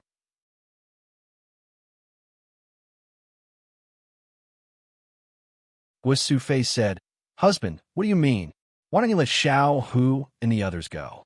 Zhang Kai saw that everyone was very strange and said with a wry smile, "Have you forgotten about Mr. Wu from the neighboring village?" Suddenly, Lu Qian and Zhang Xiaohu understood, but the others were still confused. Zhang Xiaohu said curiously, "Father, of course we know about Mr. Wu.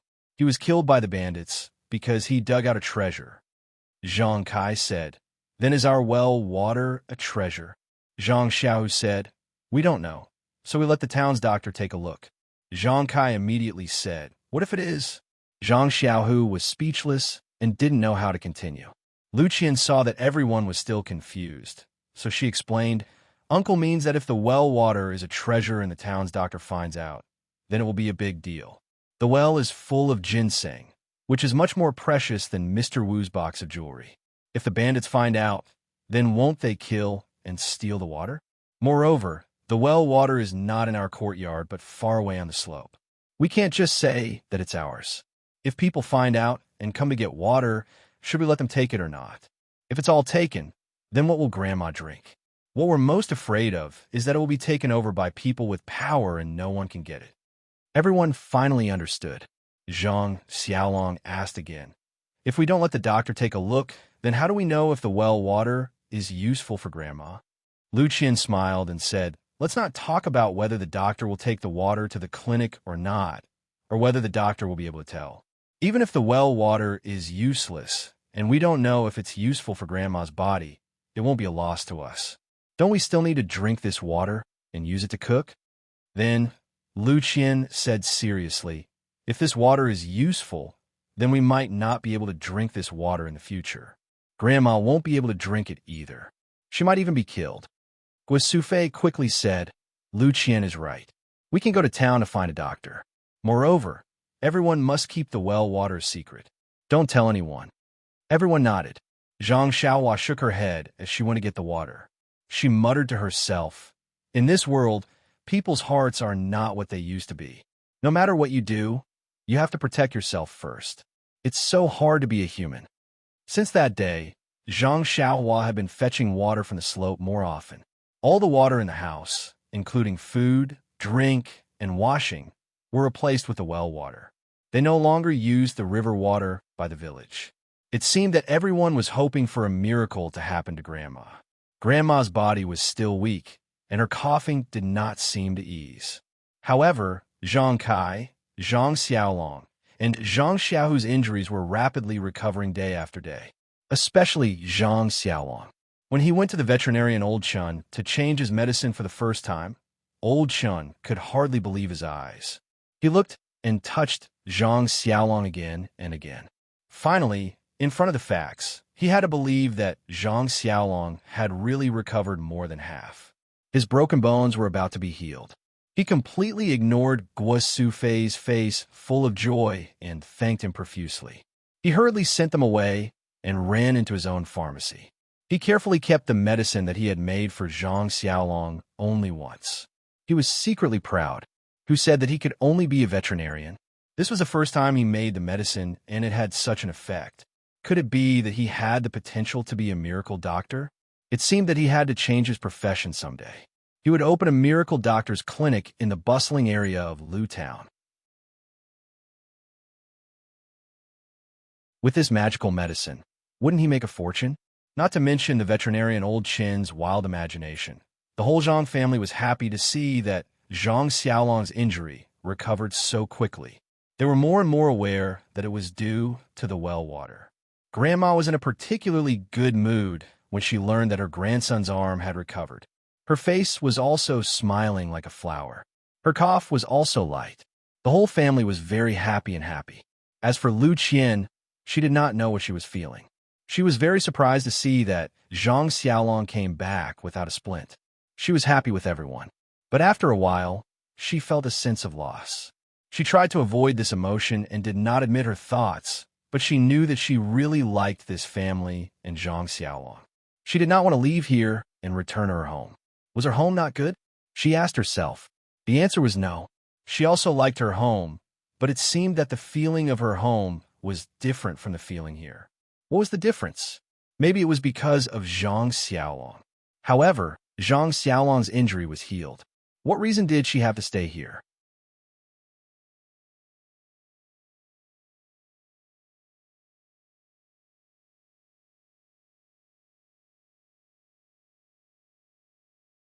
He hurriedly helped the three of them up and said with a smile, "It seems that the two of you have recovered from your injuries. This is worthy of celebration. However, nephew Xiaolong injured his muscles and bones. It's better for him to be more careful. He can only work after resting for 100 or so days. Don't hurt your body for the farm work in front of you. Oh, right.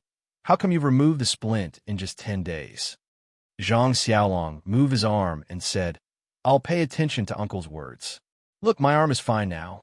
Although I can't do heavy work, I reckon that after a few days, ordinary farm work shouldn't be a problem." Butcher Lu continued, "Nephew's body isn't just strong. Our village's Wang heir fell on his, but when he went up the mountain to chop firewood and had to lie in bed for half a year. You've recovered in just a few days? Let me take a look." As he said this, he went forward to grab Zhang Xiaolong's arm. Lu Qian was anxious and quickly blocked her uncle's hand. She said, "Uncle, your hand is used to carrying 100 or so pounds of fat pig. Xiaolong's arm is just right. If you grab Xiaolong's hand like this, don't damage his arm." Butcher Lu awkwardly retracted his hand and said with a self-deprecating smile, "Then I won't look, I won't look." Lu Yiya seemed to have noticed something and used her elbow to poke Lu Qian. She winked at her and smiled mischievously. Lu Qian's face heated up and her hands and feet became uncomfortable. Fortunately, at this time, Mr. Lu saw Zhang Xiaohua again. He patted his head and said, "Xiaohua, I haven't seen you for a few days, and you've grown quite a bit. I see that by the end of this year, you'll be able to catch up to your two brothers. Also, looking at your eyes, they're overflowing with energy. I feel that you've become a lot more sensible." These words weren't false. When Mr. Lu first saw Zhang Xiaohua, he had just been beaten up by a bully and was worried about his father and brother's injuries. Naturally, his expression was gloomy and listless. Now that his family's injuries were mostly healed, his mood was naturally good. Moreover, there was also an unknown reason, so he naturally looked different. Zhang Xiaohua was also obedient. He raised his head and said, "Uncle, this is all thanks to Sister Lu. Not only did she take care of Big Brother and help our mother with the housework, she also taught me a lot of principles and taught me to recognize many words. With her influence, I naturally became more sensible." These words made Mr. Lu's heart very happy. He laughed loudly and said, "Good child, good child. Brother, I envy you for having such good children." Zhang Kai said modestly, "We've neglected to discipline them. They also don't know how to read and write." "Brother, you must be joking." Mr. Lu disagreed. "That's not true. This is innate temperament and not something that can be cultivated. Even if your family has a lot of money, it's rare to have such good children." Butcher Lu said, "You two stop flattering each other. We're all familiar with each other. After walking for an entire morning, my throat is so thirsty that it's about to smoke. Let's go in and drink some water." When Zhang Kai and Mr. Lu heard this, they both laughed loudly. Zhang Kai quickly led everyone into the central room. Everyone sat down to talk. Guo Sufei and Lu Qian went to boil water and make tea. Lu Yiya also followed. Taking advantage of the fact that the water hadn't boiled and Guo Sufei went into the room to get tea leaves, Lu Yiya quietly asked Lu Qian, "Sister, are you interested in that Zhang Xiaolong?"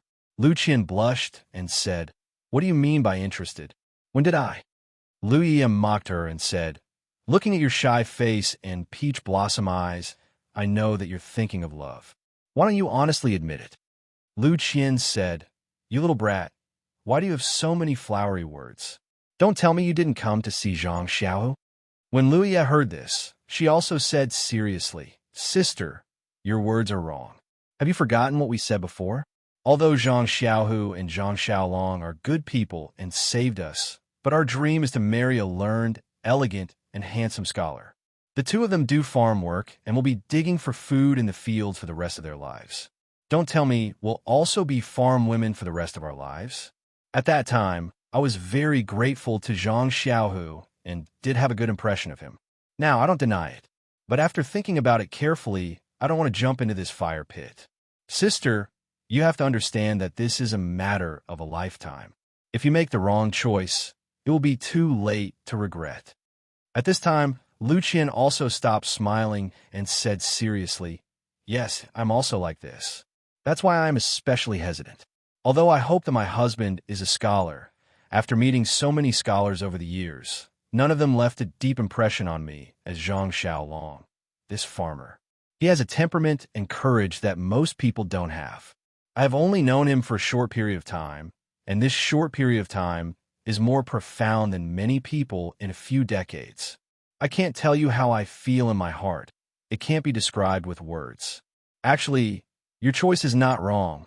My choice is not wrong. Everyone has their own freedom and has to choose their own choice." Lu Yiya smiled bitterly and said, "Sister, I hope your choice is not wrong." In the future, Lu Qian interrupted her and said, "It's too early to say this. I haven't made a final choice. Lu Ye did not ask anymore, and the two of them were silent. Not long after, Guisufei took out the tea leaves and boiled the water. Lu Qian steeped the tea, and the three of them returned to the central room together. The people in the central room were laughing and chatting. They were in the middle of a lively conversation. Lu Qian poured the tea for everyone and sat down without saying a word, thinking about her own worries. The members of the Zhang family were used to drinking this tea, so they did not mind. Butcher Lu gulped it down like a cow and did not taste anything. As for Lu Yiye, she seemed to have something on her mind. She took a sip absent-mindedly and put it down. She did not even notice Zhang Xiaohu's casual glance. Only Mr. Lu inadvertently drank a mouthful, and then his expression changed greatly. He did not believe it and drank a second mouthful. He frowned deeply. Then, he smelled the tea fragrance floating from the teacup and drank a third mouthful. Only then did he become surprised and was about to speak. Zhang Kai saw Mr. Lu drink 3 mouthfuls of tea and hurriedly asked, "Brother, is there a problem with this tea? Is it not tasty?" Mr. Lu said, "No, it's not that it's not tasty, it's too tasty." "Brother, what kind of tea is this?" Zhang Kai said awkwardly, "Brother, I don't know. Our family never drank tea before. This is the tea that Lu Qian brought from your family." Mr. Lu turned his head and asked Lu Qian, Qian, "Is this tea from home?" Lu Qian was thinking about her own worries. When she heard her father ask her, she hurriedly said, "What is it? Father, what are you asking me?"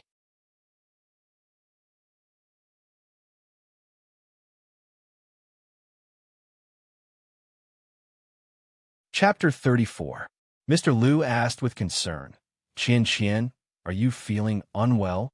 Lu Qian smiled and said, "Father, it's nothing. I'm just a bit distracted. What did you ask me just now?" Mr. Lu said, "Did you bring this tea from home?" Lu Qian understood her father's meaning and said, "Yes, father. It's the kind that you often drink. The last time I came, I brought it for myself to drink. Do you think that this tea is especially delicious?"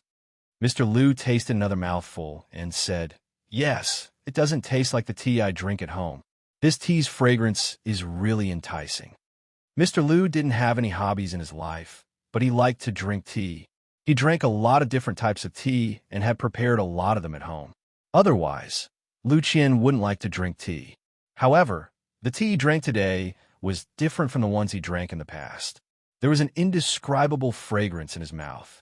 These tea leaves were what he used on a daily basis. It must be the water used to brew the tea that was different. Mr. Lu was flabbergasted. Although the Guozhuang house was far from Baligo, it was only half a day's journey. How could the water quality be so different? Mr. Lu asked, Qian, why is the water in the Guozhuang house so much better than the water in Baligo? Lu Qian blinked her eyes at Mr. Lu and said, "Yes, father. The water here is really clear and delightful." Lu Qian knew that this uncle of hers was famous for being outspoken. If he knew something, it meant that all the villagers in Baligo knew. She had already told him not to tell anyone about what happened in Lu Town. Who knew if everyone in Baligo already knew about it? The matter of the well water was something that she couldn't let him leak out. Mr. Lu saw Lu Qian blinking at him and tacitly stopped asking. However, Butcher Lu heard it and interrupted. "Isn't that simple? Let Zhang Xiao Long send you a bucket every day." Mr. Lu was happy and said, "Second brother, let's not talk about the half a day's journey from the Guozhuang house to Baligo. Even if it was delivered, the water might not be as good as it is now." Seeing that Butcher Lu didn't understand, he continued, "It's best if the water used to make the tea is freshly fetched from the river. If it's left for too long, the vitality in the water will be gone, and the tea fragrance will be gone." Butcher Lu's face was full of disdain as he said, "Only you scholars are so particular. Why don't I feel the same way? Don't you think so, Brother Zhang?" After saying that, he picked up the teacup and drank it in one gulp. On the other side, Zhang Kai also chuckled. He didn't say anything and drank the tea in his cup. Lu Qian went forward and poured another cup for everyone. Mr. Lu picked up the newly poured cup of tea and placed it by his nose. He sniffed it carefully and then sipped it with his mouth. He also tasted it carefully. There was an indescribable sense of satisfaction. Butcher Lu mocked. What's so good about this water that's so bland that it's like a bird? Drinking wine is more satisfying. Mr. Lu pursed his lips and said, How can you know my joy? Our interests are different, so we don't talk much. Unfortunately, after drinking this tea today, how am I supposed to taste tea in the future? Butcher Lu was happy and said, Isn't that simple? You can move to the Guizhuang house and live there. I heard that the Guizhuang house doesn't have a teacher. If you come, they can't wait to welcome you. Mr. Lu's eyes lit up and said, Even a boor like you can think of such a good idea. This saying is true. The ancients said, If you eat 300 lychees a day, you will not refuse to be a person of Lingnan. It's rare that I'm fated to encounter such good water and good tea. To be able to become a person of the Guizhuang house for this good tea, it can be considered a good story. He said it casually, but it sounded meaningful. Mr. Lu's words, it's rare that we're fated, woke Lu Qian from her daydream. It was like a bolt of lightning that struck Lu Qian's heart, splitting open the knot in her heart that had been tangled in her heart for many days. Yes, it's rare that we're fated. A few days ago, she still felt that she was fated with Zhang Xiaolong. Now that she had walked into a dead end, she actually doubted this fate. Now that she thought about it carefully from the moment she met Zhang Xiaolong, he was injured in order to save her. She took care of his injuries to repay his kindness. Then she discovered the precious well water, and now her father was willing to come to the Guizhuang house. She completely dispelled her last layer of apprehension that she was unwilling to marry far away in order to take care of her father. She was clear that this well water was only available in the Zhang family. She couldn't drink it anywhere else in the Guizhuang house. Thinking about the miraculous uses of the well water, she was even more moved. This was a guarantee for her father's health. Didn't all of this mean that she was fated with Zhang Xiaolong? This fate was predestined by the heavens. Wasn't it enough for her to be proud of? A single thought leads to everything. The large stone in Lu Qian's heart was lifted by the heavens. At this time, she finally noticed everyone's reaction after her father finished speaking. Seeing that everyone didn't understand, Lu Qian explained, This lychee is a very delicious fruit in the legends. It only grows in a place like Lingnan. After the ancients ate this lychee, they couldn't forget it. They sighed and said that if they could eat lychees every day, they would be willing to move to Lingnan.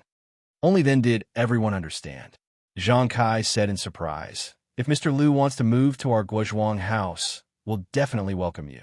I'll go back and report to the Guizhuang house's Guiclan head to arrange a place for my brother.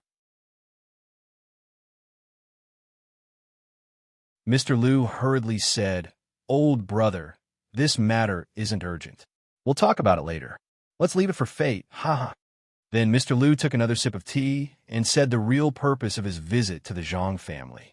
He looked at Zhang Kai and said, Old brother, the main purpose of our visit this time is to bring Qian Qian home for a while. This child has already stayed here for a period of time. She must be homesick. Our family also needs her to go back and tidy up.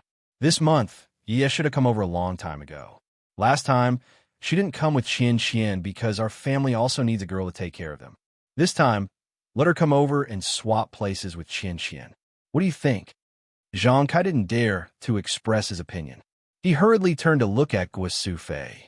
Guo Sufei looked at Mr. Lu and Butcher Lu's sincere expressions, as well as Lu Yiye's expressionless face. She already had an idea in her heart. She smiled and said to Mr. Lu and Butcher Lu, We appreciate the two brothers' intentions. In the time that Qian Qian has stayed here, she has helped us a lot. Xiaolong, Xiaohu, as well as our family head, have all recovered from their injuries. They can basically move around without hindrance. Qian Qian also doesn't need to stay here to take care of Xiaolong and the others. If Mr. Lu wants Qian Qian to go back, I'll pack up the child's things and go back with you guys in the afternoon. There's no need for you, Ye, to stay here. Hearing Guo Sufei's words, Lu Yiye's face clearly showed a burst of joy. Lu Qian raised her head and inadvertently saw the disappointment between Zhang Xiaohu's brows. Her heart couldn't help but let out a thump as she thought to herself, "This Zhang Xiaohu is usually quiet, and I've never heard him ask about you." Looking at his expression now, it's a bit troublesome. When I have time, I'll have to remind Zhang Xiaohu that my sister's thoughts are clearly not here. Butcher Lu wasn't happy and said, "Sister-in-law, look at what you're saying. Didn't we already agree before that you would also do her best? Now that she's here, how can we let her slack off?" Guo Sufei smiled and said, "Brother Lu, I know that you're a straightforward person. If we have any difficulties, how can we hide it from you? Look at these two children and your brother Zhang. They're all glowing with health, and it's easy for them to move around. There's really no need for your daughter's stay." Mr. Lu also smiled at this time and stopped Butcher Lu's insistence. He said, "Since sister-in-law has said so, then I'm sure there's really no need for the children to stay. Second brother, there's no need to insist on anything. As for whether Qian will come back with us later, it's better to ask her first." Lu Qian thought for a moment and said, "How about this, father? I won't go home with you this time. There's you to take care of the family, so there shouldn't be a big problem. I've only been out for less than a month. Although I miss home, it's not to the point where I have to go home. Moreover, Xiaolong's injuries have reached the final stage. I can't leave with a strong start but a weak finish. I'll wait until he's fully recovered." Butcher Lu couldn't help but stand up and say, "Did you just discuss this with your father? Why do you speak so much like your father?" Lu Qian asked curiously, "Second uncle, what do you mean?" Before Butcher Lu could speak, Lu Yu spoke up, "Sister, on the way here just now, the two elders made a bet. Your father said that you definitely won't go home, but my father said that you will. My father asked why, and your father said that Qian has never liked to leave with a strong start. She's only been at the Guizhuang house for less than a month. Presumably, Zhang Xiaolong's injuries haven't healed yet. Under these circumstances, she definitely won't go home. See, what you said is very similar to what your father said." Of course, my father was very angry and thought that the two of you colluded together. This Lu Yu was very eloquent. She used the words "your father" and "my father" to make everyone laugh. Lu Qian said to Butcher Lu, "Second uncle, you've watched me grow up. How can you not know my temper?" Butcher Lu said helplessly, "I only remember that you were a little girl with a runny nose. Who knew that you would grow up in a few years? How can I remember your temper? I thought that since you've never left home, you would miss home. But you're still not as good as your own father." While they were talking, Guo Sufei saw that it was getting late and went out to prepare lunch. Lu Qian and Lu Yu naturally went out to help, leaving the group of men to chat in the house. The Zhang family's meal was as simple as usual. It didn't take long for it to be ready. Zhang Xiaohua also came back with wine from outside the village. Butcher Lu was naturally beaming with joy. After lunch, the sun was already setting in the west. Mr. Lu and his group of 3 bid farewell and returned to the village. Mr. Lu invited Zhang Kai and said, "Brother, tomorrow is the second day of the second lunar month. There's a temple fair at Baligo. Why don't you come to my place for a small gathering tomorrow?" Zhang Kai thought about it and refused. "Although my injuries have healed, I still haven't fully recovered. It's inevitable that I'll get sick if I go too far. Moreover, the elders at home are still sick. It's better not to go too far. When I have time in the future, I'll definitely pay them a visit." Mr. Lu knew that it was the truth, so he didn't insist. Everyone parted at the village entrance. Lu Qian brought Zhang Xiaohua along and sent them off. Only then did they reluctantly part and watch their loved ones gradually disappear into the distance.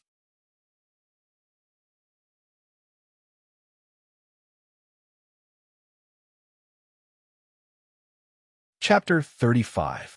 In the Misty School's meeting hall, the Misty Six Tigers and Zhang Qingyue were discussing the development of the faction and the meeting between Peng and the other factions on the 2nd of February. Peng was still sitting in his usual spot. He looked at his senior and junior brothers who had grown up together with him from the front.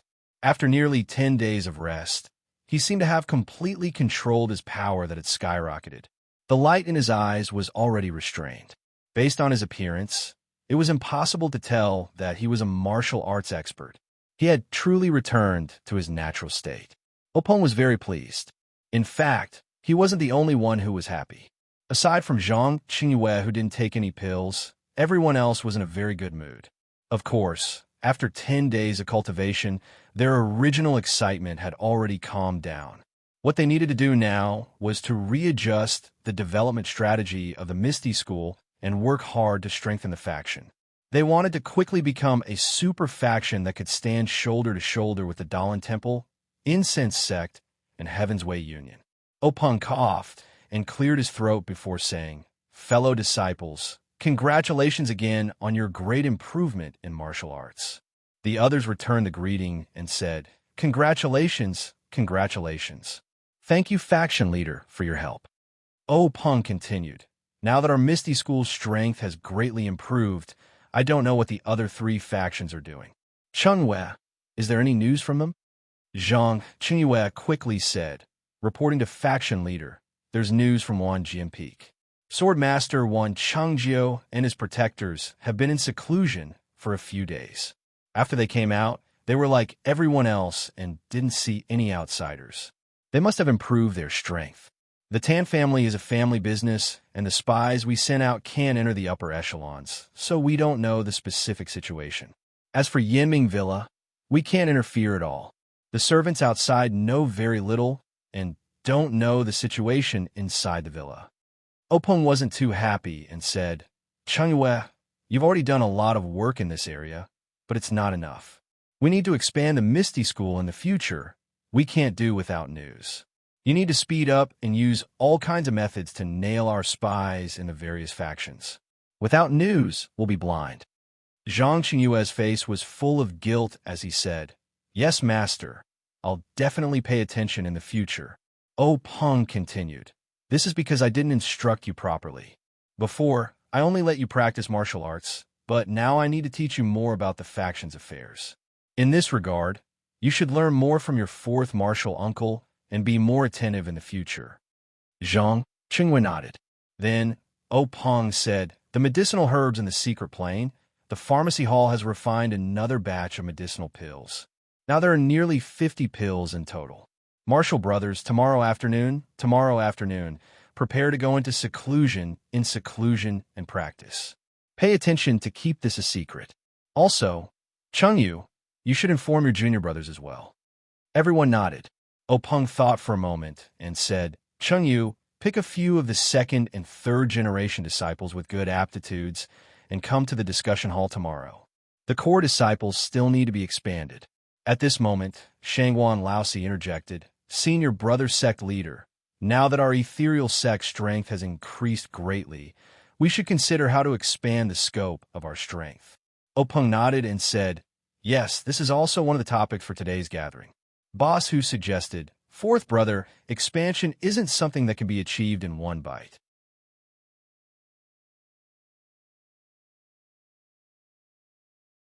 Do you have any ideas?" Shengwan fourth brother said, "These past few days, I've been thinking about this problem. Now I have a little idea." Openg smiled and said, "Then hurry up and say it. Who doesn't know that you're our Misty School's treasure of wisdom?" Shengwan fourth brother said, "Actually, this idea isn't that difficult. I think the first step is to follow Senior's idea and raise the strength of our core disciples. We'll use these core disciples to form an elite group and assign them to the Foreign Affairs Hall to carry out the task of expanding our influence. Our Southern sect strength has increased because of this opportunity. It's not suitable for us to fight with them at this stage. Moreover, Senior may form an alliance with them next time, so we can't touch the South. The Luo Shui gang in the East and the Golden Crow sect in the West used to be weaker than us. They're good targets for us to make a move on. However, if we attack them at the same time, it will divide our strength. Senior needs to weigh the pros and cons." Openg thought for a moment and said, "For now, let's set it as the Luo Shui gang. The Golden Crow sect is in the West, and their influence intersects with the 10,000 Swords sect. I'm afraid they're in cahoots with the 10,000 Swords sect. Who knows, the 10,000 Swords sect might also be watching them. The Luo Shui gang has always been based on the Luo River. This is what we lack. Now that they're still young, we'll take them down first. Advancing on land and water will bring endless benefits to our misty school. Basu said, "Third brother, water is our weakness. Why don't we attack the Xian Rong sect in the east? After all, the Xian Rong sect's foundation isn't very deep. On land, we're also confident." Openg smiled and said to Basu, "Eldest brother, you and I have been deceived by the Xian Rong sect's low profile. I just received news that the leader of the Xian Rong sect is an abandoned disciple of the Dalan Temple's law-enforcing elder.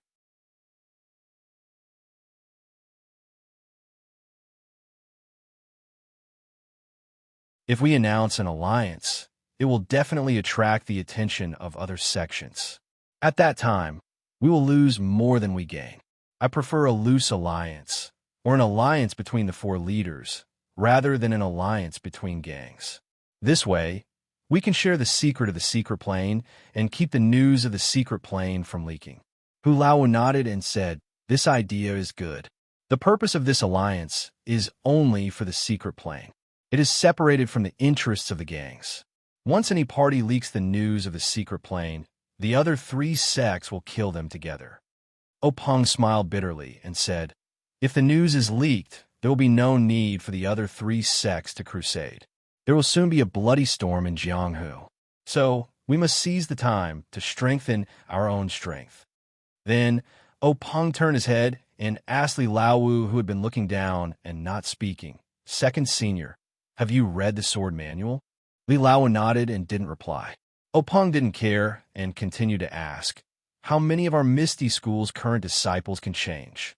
Li Laowu also shook his head. Openg said a little dispiritedly, "Alas, it is indeed inappropriate to change halfway. Fourth senior, when Chengyu recruits disciples, you can also choose some of them to practice this sword manual. At the same time, you can also ask second senior to guide you. It is best if second senior can take in a few more disciples." Li Lao nodded in agreement.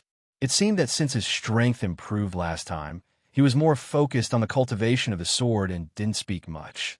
You're tuning in to the Dreamy Chapters YouTube channel. We're so grateful for your support, and don't forget to subscribe to join us on this incredible journey through captivating stories.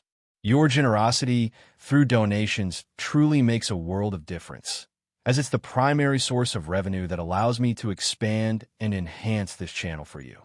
Thank you from the bottom of my heart for being a part of this adventure.